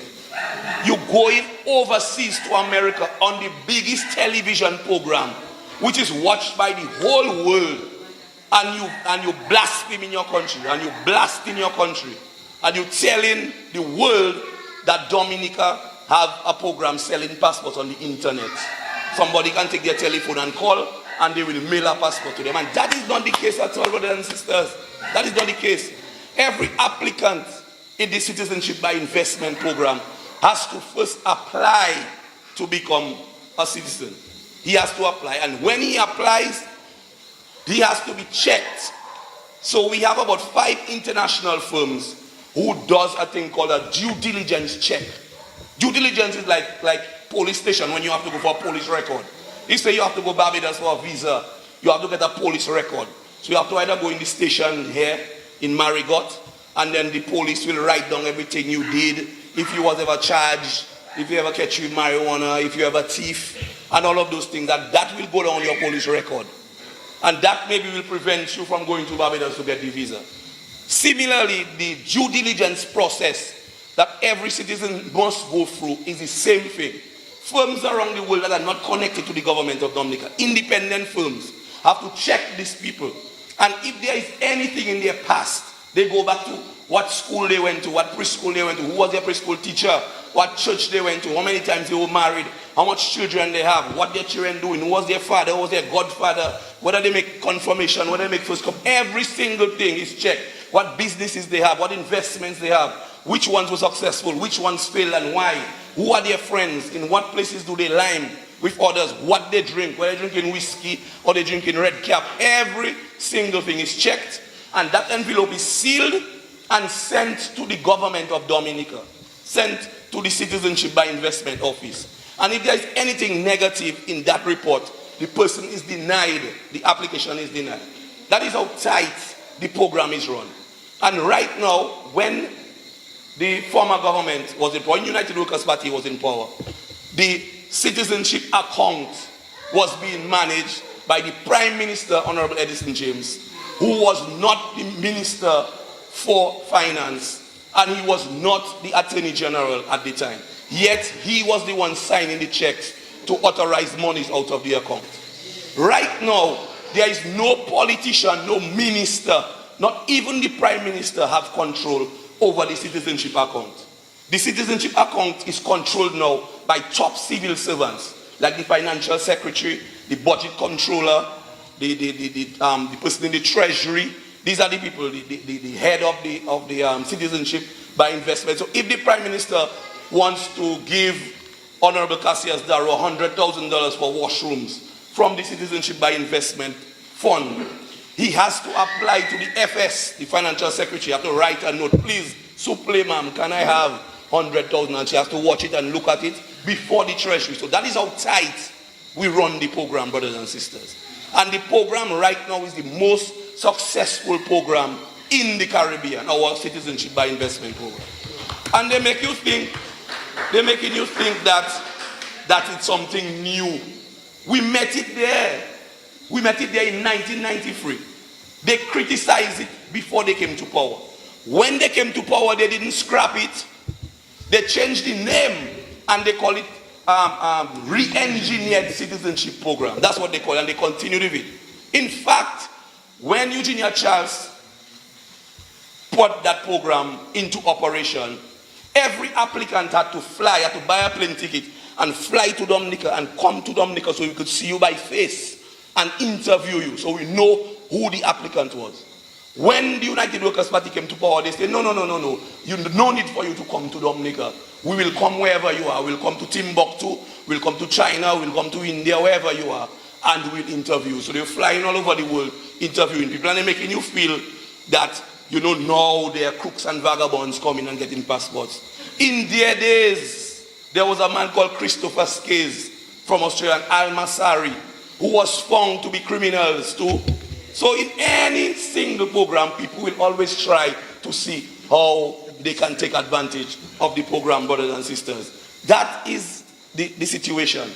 And to show you that Dominica is not the only country in the world with a citizenship program. The United States of America has a program called the EB-5 program, where the Chinese and other foreign investors can come and invest $500,000 US, and they are entitled to American citizenship, and they will get an American passport. Not even a green card, a passport. There are countries around the world like Canada, England, Malta, Singapore, Australia. All of those countries around the world have citizenship programs. Right here in the Caribbean, Antigua has a program. St. Kitts has a program. Grenada is thinking about a program right now. St. Lucia just launched a citizenship program, brothers and sisters. And they are copying the Dominica model, because they say in the Dominica program is the most successful program. That is because prime ministers have to get innovative in order to raise the necessary finances that they need to raise, brothers and sisters, to bring the kind of development that you want to see. A prime minister cannot sit on his hands and say things tight and he don't know where to go and hold his head. He has to be innovative, And that is why the Prime Minister has been traveling up and down the world, forging links and connections, just like when Venezuela was prosperous with President Hugo Chavez, God bless his soul. They helped us. So now that they're in their difficulty, we have to sympathize with them. We cannot abandon our friends in their time of need. We have to stand with our friends. Even our geothermal program right now is coming on stream, so that by 2025 or thereabouts, we can have a reduction in light bill. How many of you are lament every month the kind of light bills that you have to pay? Every time fuel prices go up, our fuel surcharge going up. And a light bill is a serious issue of Dominicans. Even for investments, from our hotels and factories and industries to come to Dominica, our light bill have to be lowered, just like how Trinidad experienced prosperity when they had oil. We can do the same thing with our geothermal, and that's why we continue to invest in the geothermal, so that we can bring a better life standard of living to all our people, and we can enjoy prosperity. Water and steam coming from the ground is our oil, and we're trying to use it to generate electricity. And it is our vision, it is our goal that we can run pipelines under the sea and connect Guadeloupe and Martinique. What people don't realize, and as John was talking about trade, a lot of people do not realize that there are 1 million people in Guadeloupe and Martinique. 540 something thousand in Guadeloupe, and about 560 something thousand people in Martinique. 1 million people hardly 2 hours away from us. And what these people did was, in the 80s and in the 70s, they were using a chemical in their soil to plant, called chlordécone. And the chlordécone has contaminated their soils. So the French government has banned every single root crop from Martinique and Guadeloupe. Is illegal then, is prohibited, is banned. So they want all of those provisions, and we can supply them. The government has invested in 2 facilities called 2 pack houses. And every week, the pack houses are calling for more and more stuff. The Minister of Agriculture told you so. I mean, the demand for something like cucumbers is outrageous. Something like 10,000 pounds a week.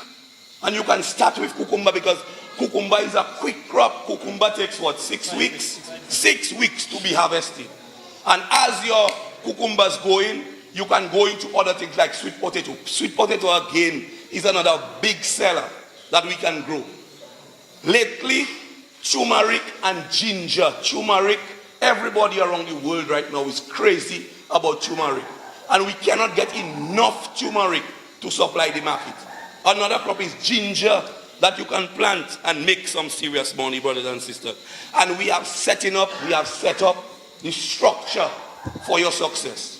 For your success. There is no reason why today anybody who go into agriculture in a proper way cannot succeed. The government has created every single facility. I mean, if you look, in the 8 bank have money. The Minister of Agriculture told you can get 10,000 and less without no collateral. You can go to NDFD, there is money there to be invested in agriculture. You know, we have the Dominica Youth Business Trust for young persons wanting to get into business. Agriculture, they can get into manufacturing, they can make agro-processing like pepper sauce, coconut oil. Coconut oil is another big seller again in Martinique and Guadeloupe. These are some of the things that we can get into. I mean, we have, tremendous opportunities. We have this small business program that was created by the Honorable Prime Minister, because he's always constantly thinking about what we can do to make life better for the people of the country. I mean, just last Saturday is a day when everybody should be cooling out, make your little bath, stay at your home, put your foot up, clean your house, wash your clothes. The Prime Minister called us to cabinet, the ministers, and he wanted to brainstorm. Gentlemen, comrades, fellas, what more can we do for the Dominican people? What good ideas we can come up with? What can we put in the budget to create more wealth and prosperity and jobs and employment for our people? I mean, when these hotels are built, we have right now in Dominica minimum at least 500 new rooms that will come on stream in the next year or two. As the Minister of Trade, I met with the people producing cement in Dominica called Argos. And Argos, on average, sends about 4,500 tons of cement to Dominica every month. And we told them that has to change because we have a shortage. We imagine we have a shortage of cement on the island. That says the amount of construction activity that is happening on Dominica, the cement people cannot keep up.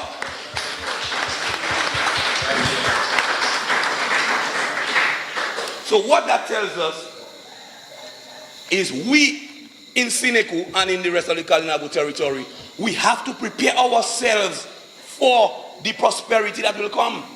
Because if we have, let's on average, say you have 500 new rooms being created by the Kapinski Hotel, by the Moroccan Hotel. There's another hotel coming where Coconut Beach used to be in Portsmouth called Silver Beach Hotel.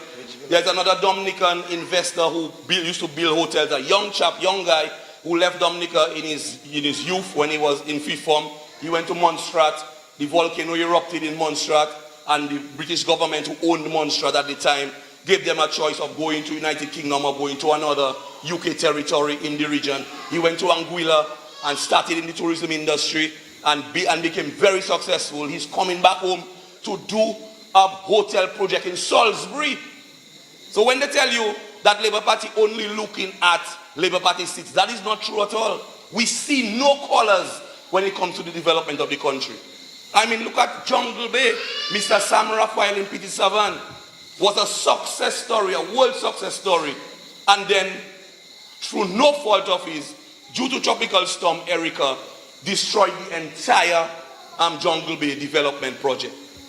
Immediately, the Prime Minister went to him. The Prime Minister could have said, boy, Mr. Run for Workers in Petit Savan, you know. And I myself doesn't deal with these people. Independent, he ran independent. Okay, he ran against Labour, sorry. But the Prime Minister went to him and asked him, how could we help? And less than 2 years after the destruction caused by Tropical Storm Erica, the Jungle Bay, the brand new Jungle Bay, is being rebuilt right here in the Soufriere Scotts area. Brothers and sisters, that is the work of the government. We are constantly working to make your lives better. And when when all of these hotels are built, let's say 500 new rooms, just to take a basic number, could be more, 500 new rooms. And you have guests coming, a man and his wife, a couple, coming for a week, spending $100 US a day, brothers and sisters. If you calculate that for a year, you're talking about $66,000 that can be pumped, $66 million that can be pumped into the economy. 66 million and a half, let's say 60 million. Let's take it on the conservative end. 60 million US dollars can be pumped into the economy, brothers and sisters, on an annual basis. And if you in the Kalinago territory already, because the people who want craft, every wife that come here will want a little basket to go back home with as a souvenir. So we have to get the craft to a stage where it's world class. We have to get the craft to a place where it can be branded. People can take it home to America, can take it home to England, can take it home to China, can take it home to wherever they come from. And years later, when they are remembering their wonderful time they had at the Vistas of the Iwasi, that's the name of it, of our friend here, Senator Hill. Because that also is a project that is being helped by funds from the Government of Dominica.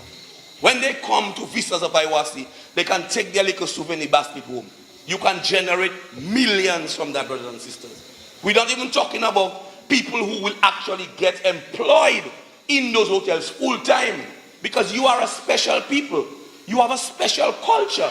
You have a special heritage that is unique to Dominica. 4 out of every 5 visitors who come to Dominica must come to the Kalinago territory.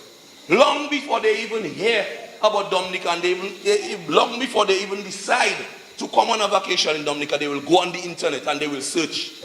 And one of the unique things about Dominica is that you are the only surviving Kalinagos in the Caribbean right now. And maybe maybe very few surviving in the world. So you are a unique people. So this is an opportune time under the Dominican Labour Party for you to rise to prosperity, brothers and sisters. And that is why we are moving around the country with those town hall meetings, to hear from you what ideas we can implement, especially as we are nearing another budget debate. What ideas we can implement so that we can continue to better your lives. We can continue to raise your standard of living.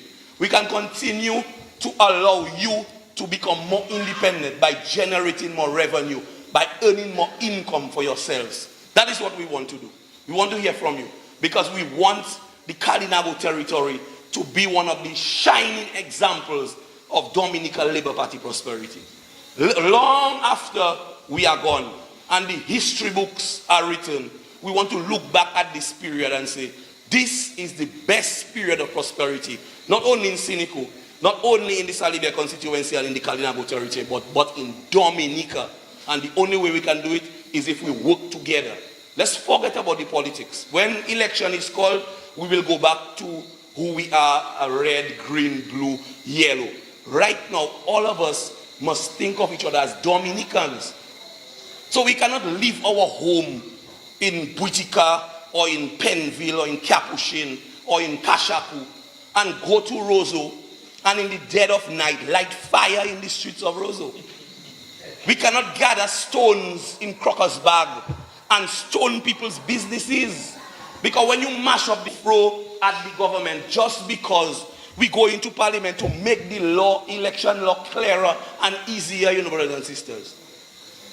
That's what we're doing, The law is saying right now that anything you do right now is called treating. And treating is illegal. So if you hold a public meeting and you ask WCK to come and play, they're saying that is treated and you cannot do that. But there is case law. There is law to say that transportation in and of itself alone is not treating. I mean, I grew up in a political family. I was in politics since I was 9 years old in 1979. Labour Party was split three ways. My uncle was in one party, my father was in another one. My uncle was in Demlab, my father was in Demlab, the deputy leader with OJ, Democratic Labour Party, and Rosie was in a thing called Dominica Liberation Movement Alliance. Alliance is the answer. The hammer was their symbol. Kelly was probably in that. Kelly was in Alliance, Yeah, the rebels, the communists was in Alliance. So I am in politics a long time, brothers and sisters. And I always know that the Kalinagos who was living in Portsmouth and had to come up to vote, we would provide transportation for them to come up and vote. I always know that when we had lunchtime, I used to go and deliver lunch for people in polling stations. And although we were going to serve our agents, but Rosie said, give everybody lunch, give everybody, no Rosie already. Rosie didn't care about who was workers' agent and who was freedom agent. They said, give everybody sandwich for break, give them lunch. So that is our culture. When we provide transportation, we don't ask people who you going and vote for. But I have told the Prime Minister that what we should do right now, they say if you provide transportation and you induce the person to vote for somebody other than who they had originally intended to vote for, then that is against the law. So all we have to do now when we provide the transportation, tell people put your red shirt on you and say it's Labour you're going to vote for. So we don't have no influence to influence you. You don't clear yourself already as Labour you're going to vote for. So we know we clear. Because we're trying to change the law to make the thing clearer to benefit them, And they're making noise. They're making noise. They were saying that they don't want, in 19, the Prime Minister had just became Prime Minister, very scary, 2005. They were saying that the diaspora should be part of the election process. And they are Dominicans living abroad, and they should be allowed to participate in the process. They had a big meeting in New York, and that's what they were saying. They were saying that the diaspora should be 22nd constituency, because all Americans all over the world, Americans can vote. In Guadeloupe and Martinique, the French people that live in Dominica but born in Guadeloupe, the French government had an election about last month or month before, and they post in your ballot for you anywhere you are in the world. This month and last month, thank you very much, Mr. Esprit. This month and last month, the French government in France had election. And if you are a Guadeloupean or a Martinican living in Dominica, they posted your ballot to you. If you are an American living in Afghanistan fighting war in Iraq, America posting your ballot to you. And you can vote in advance and send it back. So why it is they want to disenfranchise people from voting? And that is what they want to do. The same people that was saying, same workers that was saying they want the diaspora to be the 22nd constituency. Now they are saying people, Dominicans who live in abroad, shouldn't be involved in the electoral process. But these are Dominicans who send home their box of groceries for their people. These are Dominicans that send home their little Western Union 20 US. These are the same Dominicans who come home for Creole Festival and for Carnival and for Christmas. And that is all we are saying. What we are saying is let us make the law clearer so that people know exactly what can be done and what cannot be done. And they make noise, they send stones, so we say, okay, well, you don't want it, leave it as it is. Leave it as it is, we don't have no problems with that. So, but you see, United Workers' Party is not interested in any development. They're not interested in any right or wrong or nothing at all. Any excuse to make trouble in the country, to send stone, to mash up people's businesses, to light fire in the streets, that is what they're interested in. We continue to remain focused. We continue to remain steadfast. We have a job to do. We have your development to think about. We have your children to send to school, to place in the Dominica State College as we have created. Before the Dominica State College, Clifton Dupini Community College, I was there. And only about 200 students that could go to Clifton Dupini Community College. 130, thank you very much. We built the Dominica State College, and now they are in the region of 2,000 students at the Dominica State College. And every single student who wants a scholarship to go abroad to study will receive a scholarship from the Dominica Labour Party, brothers and sisters. That is the kind of work that we are doing for you. And that's what we will continue to do. I mean, test cricket used to be a thing. We'll have to put on our transistor radio or our TV to watch and hope that one day we could afford a ticket to go to Antigua to watch test cricket. No, you can leave your home. You can leave your home like a big boy and go and sit down in the stadium and look at Pakistan play, look at England play, look at the great Australians play, look at India play the West Indies. That is what we continue to do for you, brothers and sisters. We continue to work on your behalf. We continue to build this country for you and on your behalf. And we will continue to do it as long as you give us the opportunity to continue to work on your behalf. So now, we want to hear from you. We want to hear your suggestions. We want to hear your questions. If you have any issues, if there's anything that you're not clear about, you're not sure about, we are there to clarify it for you so that together we can continue to build a more prosperous and peaceful Dominica. Thank you very much.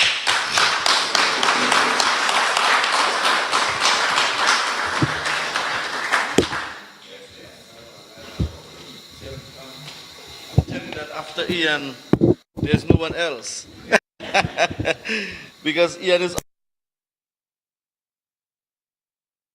our meeting. So now what I would like to do is to open the floor so that you can ask questions, make comments, and to the best of our abilities we will try to answer.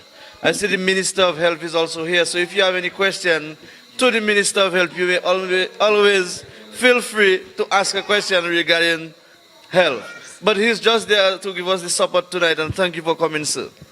Okay, so now we'll open the floor for you to ask questions or make comments. There's a mic on the other side.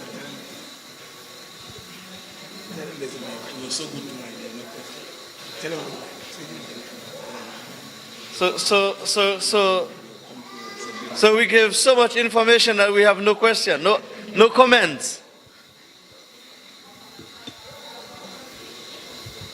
Good evening to everyone. Good evening. Yeah, the question I would like to ask Mr. Darroux, our parliamentary representative for the Salibia constituency, the question is, I have heard you have said about the Kalinago territory having housing programs. But I live in Atkins, well, in Antrizal, I would say. But so I would like to know, when is that program coming to the lower part of the constituency, Atkinson and Antrizal?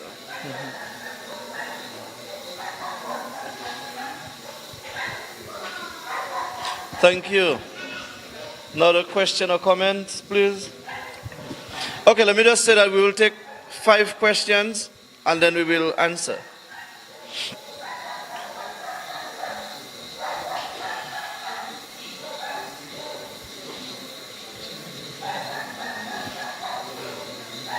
So we have no more question.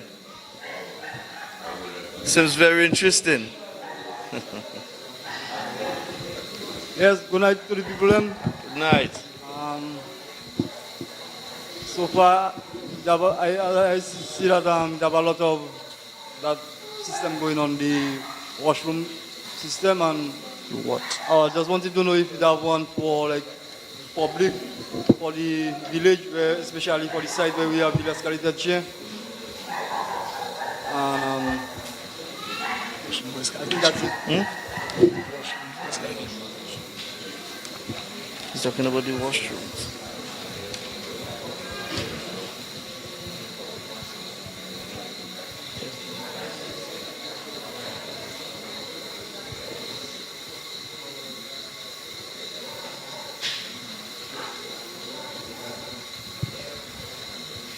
No more question, comment?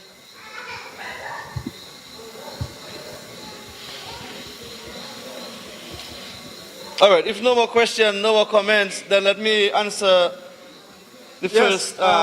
next question. That I was saying that now, the washroom vibes, I just finished building my own myself.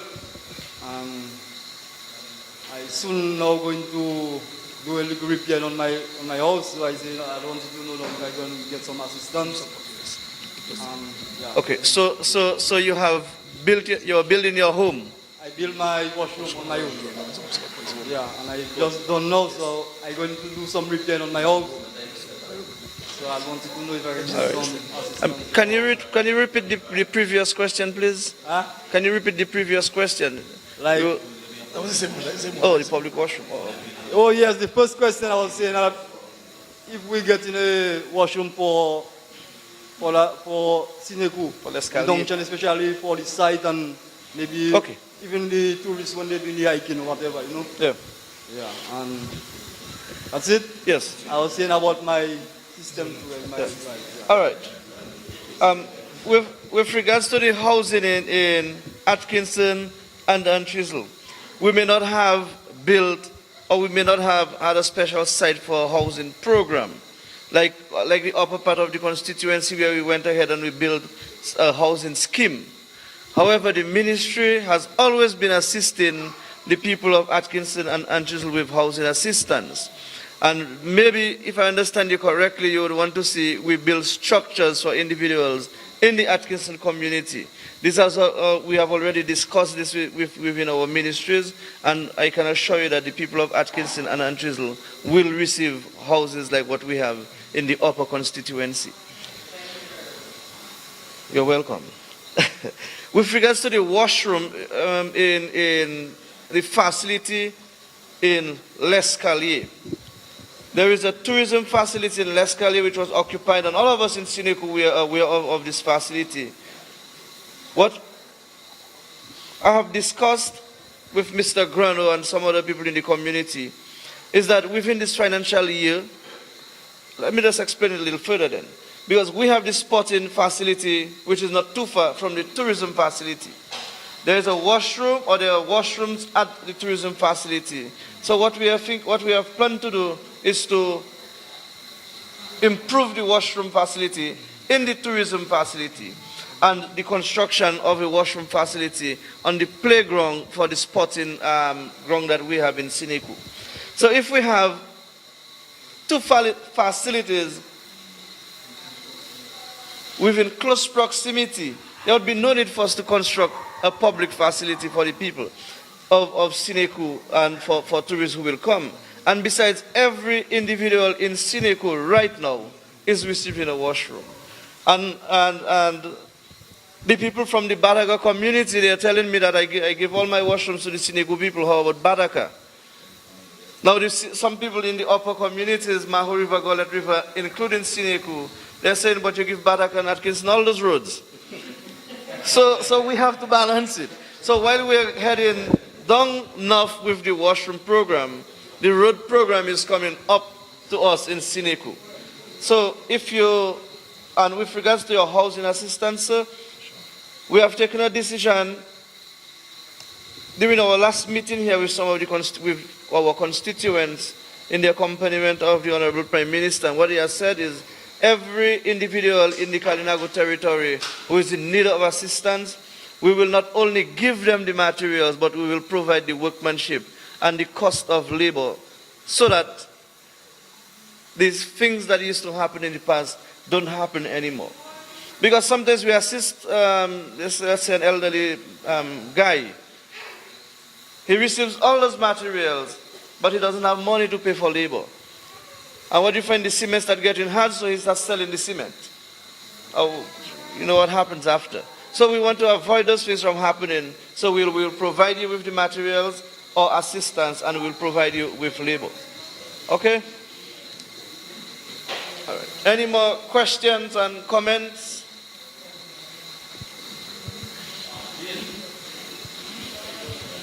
Okay. Rano. Okay, good night to... Yeah, just go ahead. Let's speak. Okay, good night to the parrot. I want to ask a question because it has some elderly that have toilets before that project and they have no water. So I want to know how they're going to get water and when. Because it have the houses, the elderly, they have their toilet built and just standing, watching. They cannot use their toilet, no water. Okay. And that project again, it has some people that haven't got water, so I want to know how they're going, if they have to buy their own pipes to collect the water from the road to their home. Yes. Okay.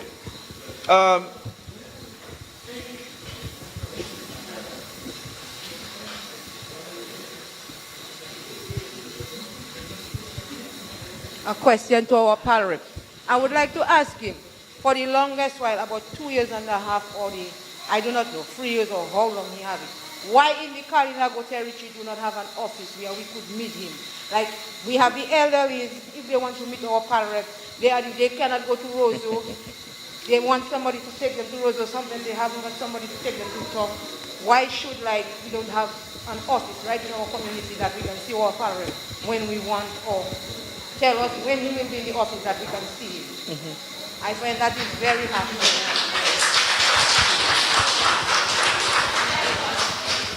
All right, any other question?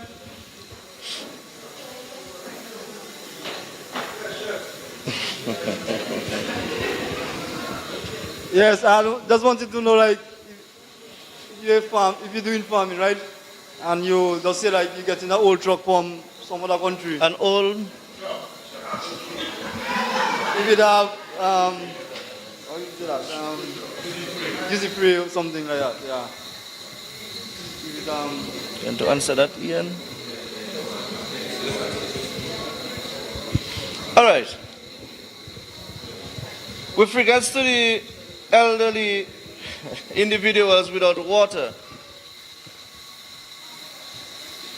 since in the commencement of the first washroom program that we started, I've sent that list to the Ministry of Housing, Land and Water Resource Management. The list has since gone to DUWASCO. DUWASCO came up. They have passed and they have done their assessment. In some cases, they must put an extension to get to these individuals where they are. And in some cases, people are being connected. Right now, those who don't have water, the company, DUWASCO, will do the water connection for free. For all those who are under the washroom program, they will get water connection for free, and they will have it for 3 months without paying any water bill for that period of time. And of course, everybody will get connected to the water system. In some cases, like I'm aware of the marginal area where the main lines doesn't get to the last houses. So we will do our best to ensure that there's an extension so that they get connected to the water. With regards to the office to meet, every Thursday in the afternoon, I'm at the Gullet River office. So if you were not aware, I'd just like to let you know that every Thursday at about 2 o'clock, I'm at the Gullet River office.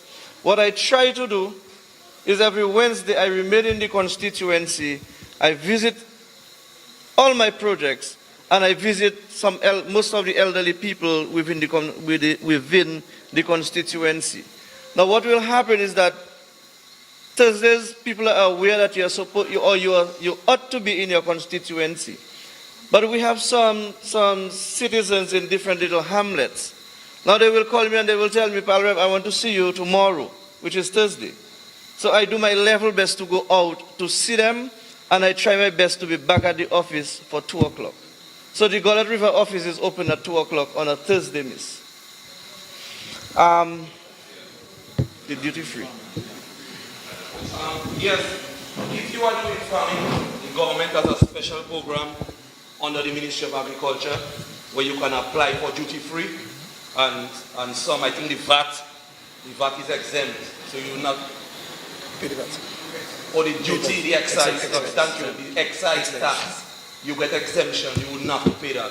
That's why you see some vehicles with TA or PA, the A is agriculture and the FA, thank you, FA. Yeah, and if you, so the extension officer will come and check your holdings, what you planting, what you have, what you're producing, and they will give you a letter to take to the Ministry of Agriculture. The Ministry of Agriculture will then certify your declaration form, which will be a duty-free declaration form, which you will then take to customs, and you will get the necessary taxes. Thank you. And just to add to that, the farmer mentioned if he's bringing in an old vehicle, we do not encourage farmers to bring in old vehicles into the country because of high maintenance of this vehicle. It's going to cost you a lot of money to maintain. Accept reconditioned vehicles, but we would want you to bring a vehicle that is no more older than 4 to 5 years. Nothing above that. You should not bring it in. If you are bringing an old vehicle into the country, expect to pay higher duties for that old vehicle generally, because it becomes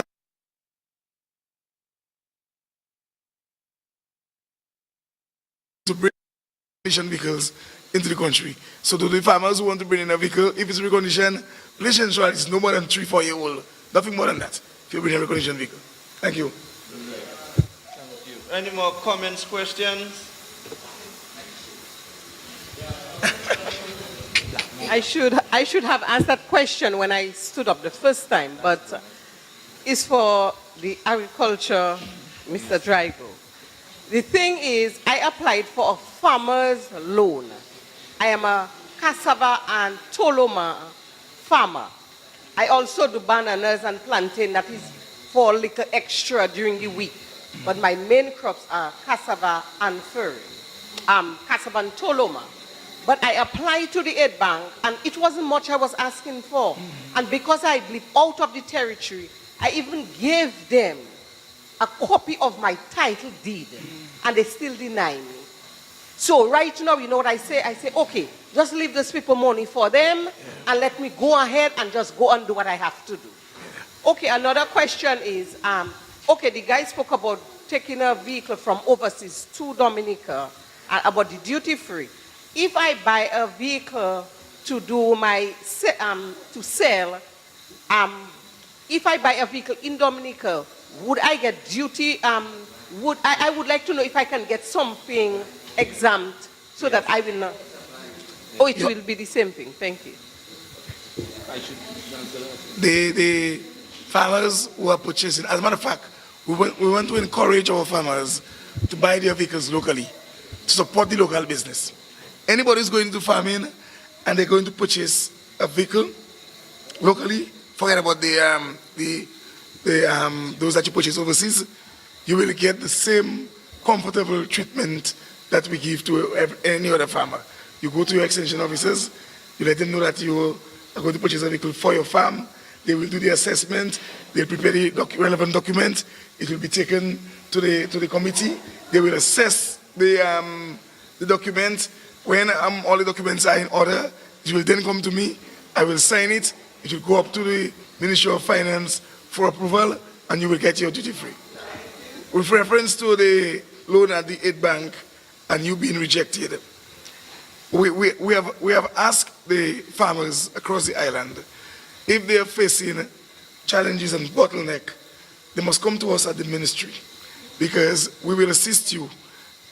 Any farmer who is facing a challenge with accessing the funds, because we will be able to understand what the aid bank is saying, the reasons for denying you, and we will meet you halfway. And I can assure you that within the ministry, within the government circles, we can assist you. And the Prime Minister has made it clear, the funds, $10 million, is not part of the aid bank's structured program. It's a special facility for farmers. And therefore the intention is, and that is why it is a soft 3% loan, because it is not the aid bank's 7 and 8% and 6% facilities. If you come to us at the ministry and you let us know the problem that you're facing, we will work with you, and where possible, we will ensure that the aid bank assists you. But you also must be at a certain standing to be qualified to receive the funds and so on.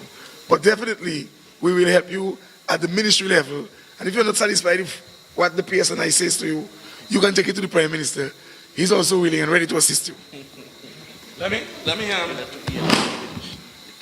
the other pen and a paper and piece of paper. Take down that number.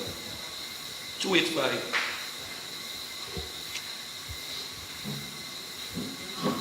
6698. And the name of the person is Cleve, Cleave, Saint Jean, SE.JEAN. He's the manager of the park house in Portsmouth. And the demand for Farin and Toloma, we cannot meet it. The French people are begging for Farin and Toloma on a weekly basis. Last week, we had to wait in Deepa Yeah. for 2 Crockers bags, 200 pounds of Farin, and they had to cook it on the fire one time. Great. Wait for it. Up to 11 o'clock. Yeah, up to 11 o'clock they left Deepa last week. So when you have Farin and Toloma,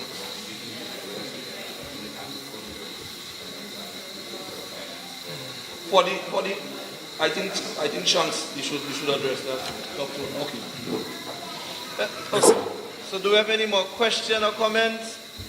Yes. Yes, for business, I want to thank the government for assisting. Give her the mic, give her the mic. Give her the mic, please. Let us get rid of it. Turn the lights to her. Turn the lights to her. Where's the cameraman? Wait away. We don't want you to go too fast. Certain things have to be captured. Yes, for small business, I want to thank the government for assisting me.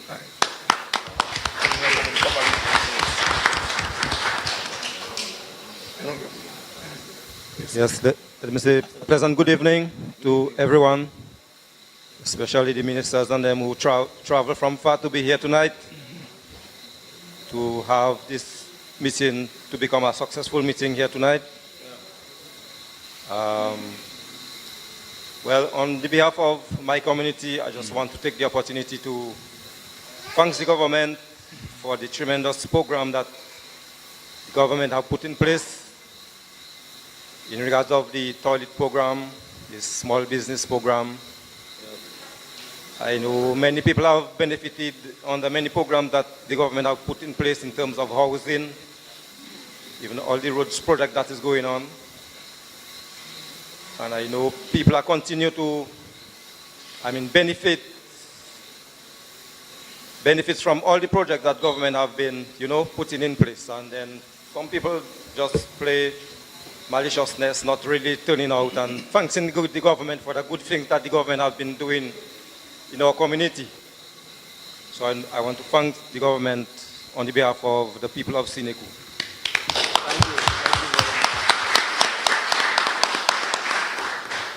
Thank you. Yeah, in terms of agriculture, I hear the minister make mention of dashing production, how people can go into large production and cucumber. But we in the Sineku area, it's a very long time that we have been suffering because of feeder roads. We don't have feeder roads to go to Leighton and Beale area. If we have to go to large production in terms of dashing and other crops, we need feeder roads, because I know myself since a little boy, and from the time I know myself, I know it's a struggle for my community. People, they just couldn't go, into large production because of roads problem. It's a struggle all the time for them in banana and all the other big crops that my people used to go into. It's a struggle for us. I myself go for it. So I want to ask the government how they can assist us, how quick they can assist us with, especially the quick road to continue to the farm, for the farmers up there who have their land up there and who want to go to dashing and cucumber and probably livestock project, and then into the Beale area also. Would like if the government could assist us to see those feeder roads being built. To facilitate our farmers, to make things a little more easier for us. And the other thing I want to ask is in regards of the escalated chain facility. We know that the escalated chain area is a very potential area, and it's a very long time that area have been, like I would say, almost abandoned. And why? It's because that the Sineku Development Committee have gone ahead and wrote a project, and that project get approved. And then the Sineku Development had that project under management. And what happened now, a certain individuals apply to get this project for rent. And then the majority of the Sineku Committee, the members of the Sineku Development Committee was agreed to rent the area to that individual person. But it happens that it arrived to a situation, whereas the Kalinago Council intervened and then they pushed out the Sineku Development Committee, and they said that they took over the project and then they want to rent it back to the Sineku Development Committee or to the Sport Committee. So that is why today that area is, let's say, just abandoned. And I would like to ask the government how they can assist us in that area to get that area up to date, that we can probably have that area under management and under better management, and to improve that area, to bring it up to a standard where we can have more people coming to visit the escalated area. Also on our playing field, our playing field is incompleted. I want to ask also on our sport person in the area that we want to see our playing field continue to upgrade it. And I want to stop here. Thank you very much. Thank you. Any other comments, question?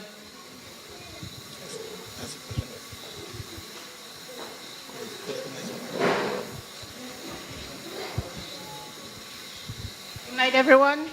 Right.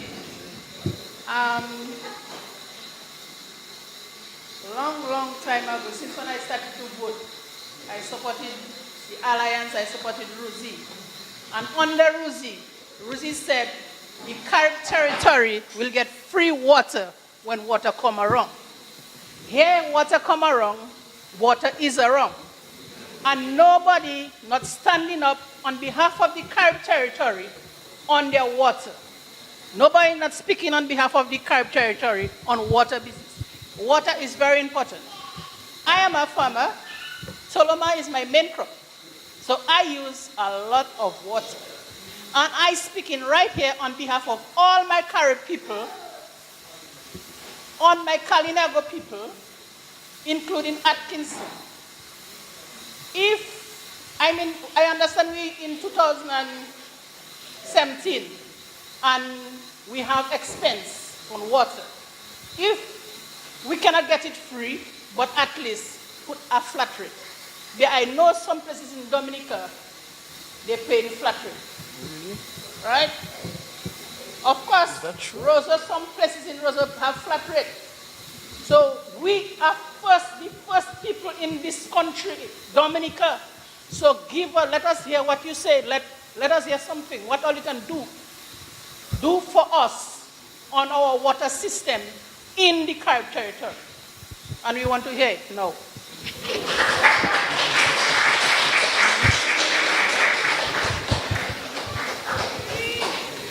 Let me.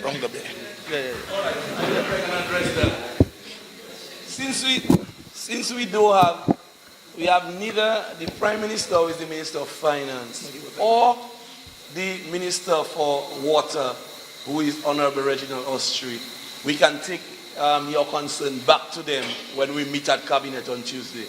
But it's certainly something that we can think about.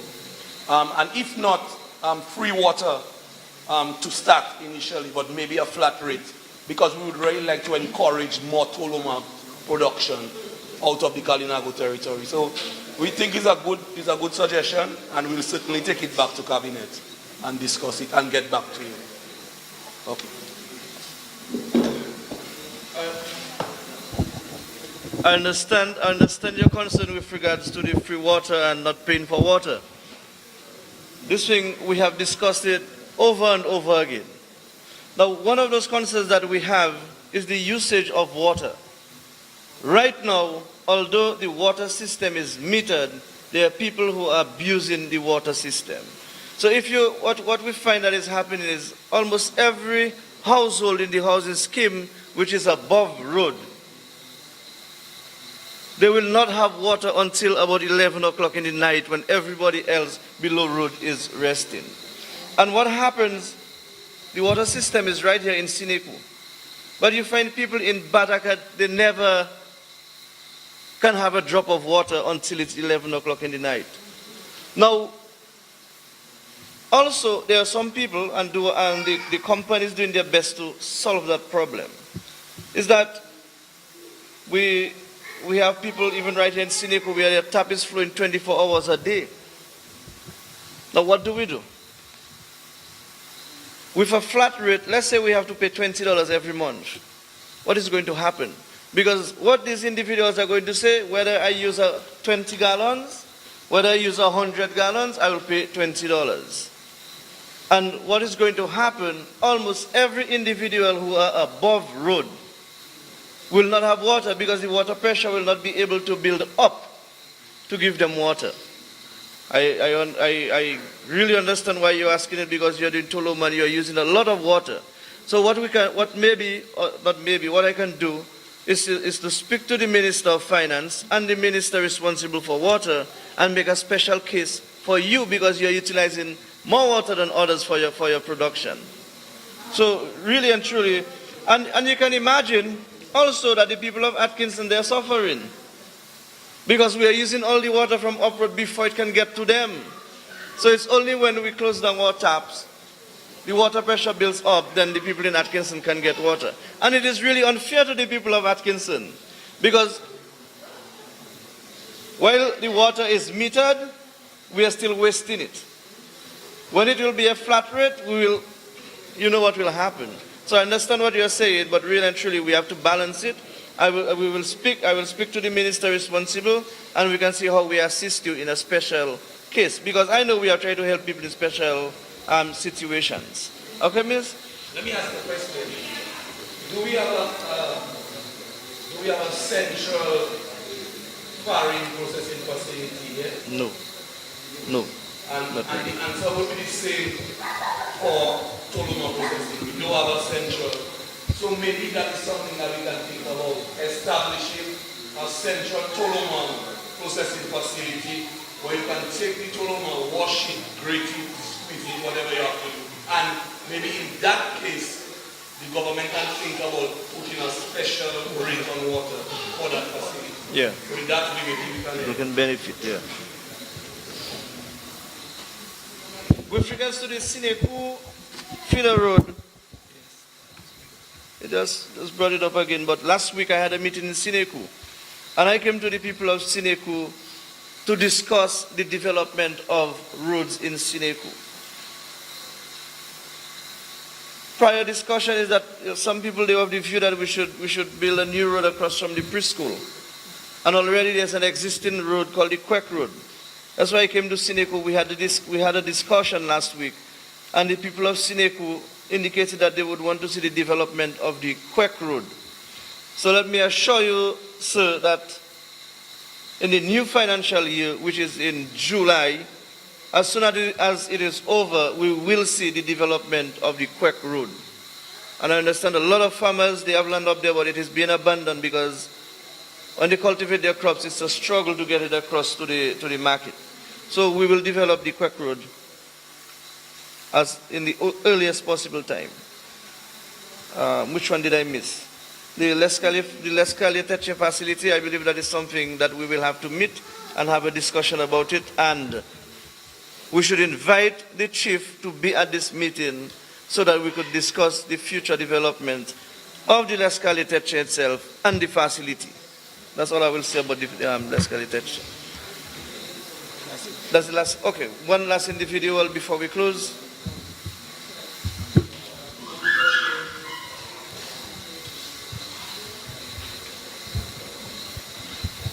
Good night to everybody. Good night to my pal rep, Mr. Drago, Mr. Ian, Mr. Darrow, Minister of Health, my two former pal rep, Mr. Granu, Ashton, Mr. Charlie Corbett.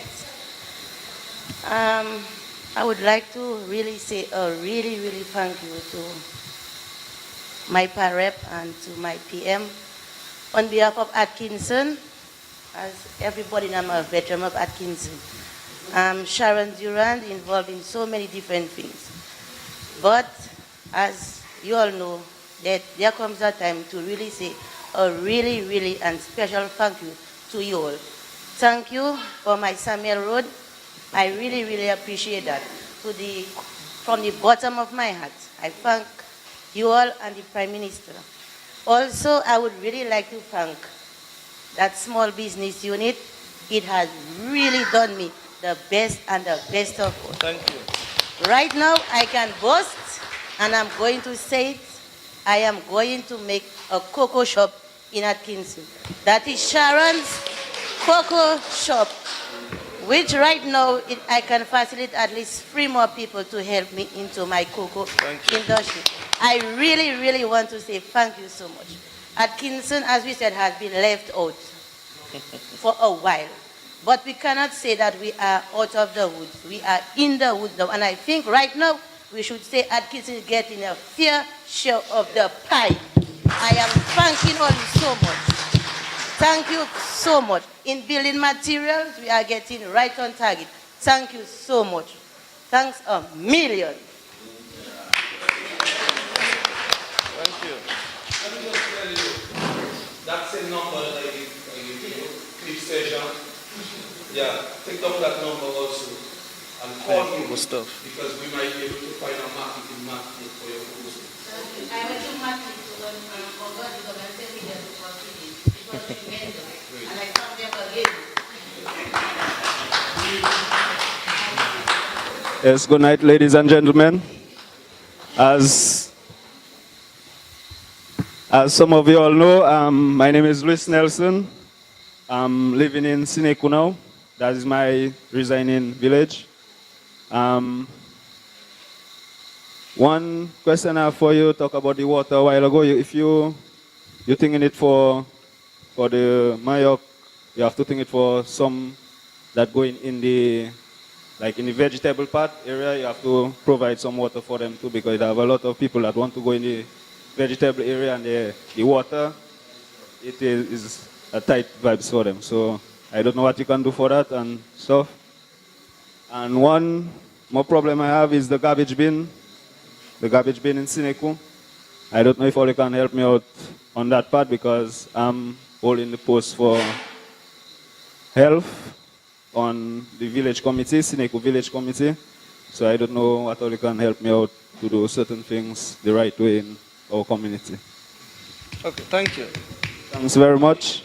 On the issue of the garbage, have you ever considered composting? Because you said you're a vegetable farm, right? Sorry for cutting you off. The garbage section that up on the block, it is not garbage you can make compost, and then it's plastic, is tins, is pampers, and it's like, so now is either we cast it, we make a box in, make a door, put a padlock on it, so when the garbage people come, it's them alone that have access to it.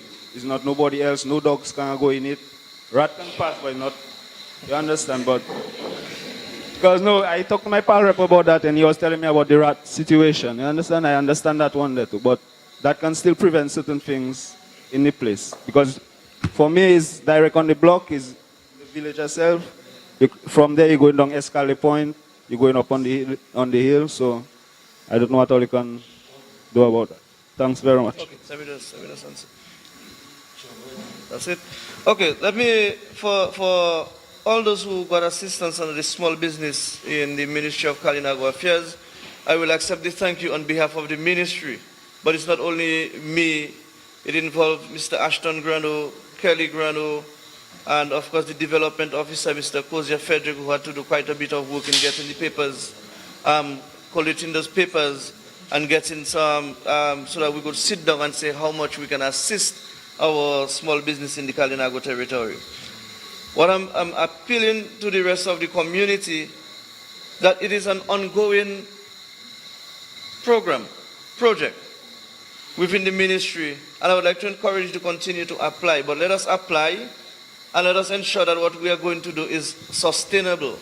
We may not want to enter into a grocery shop because the place is littered already with grocery shop. However, if there's already one, we could assist you to make it better. So on behalf of the staff of the Ministry of Kalinago Affairs, I want to accept the thank you.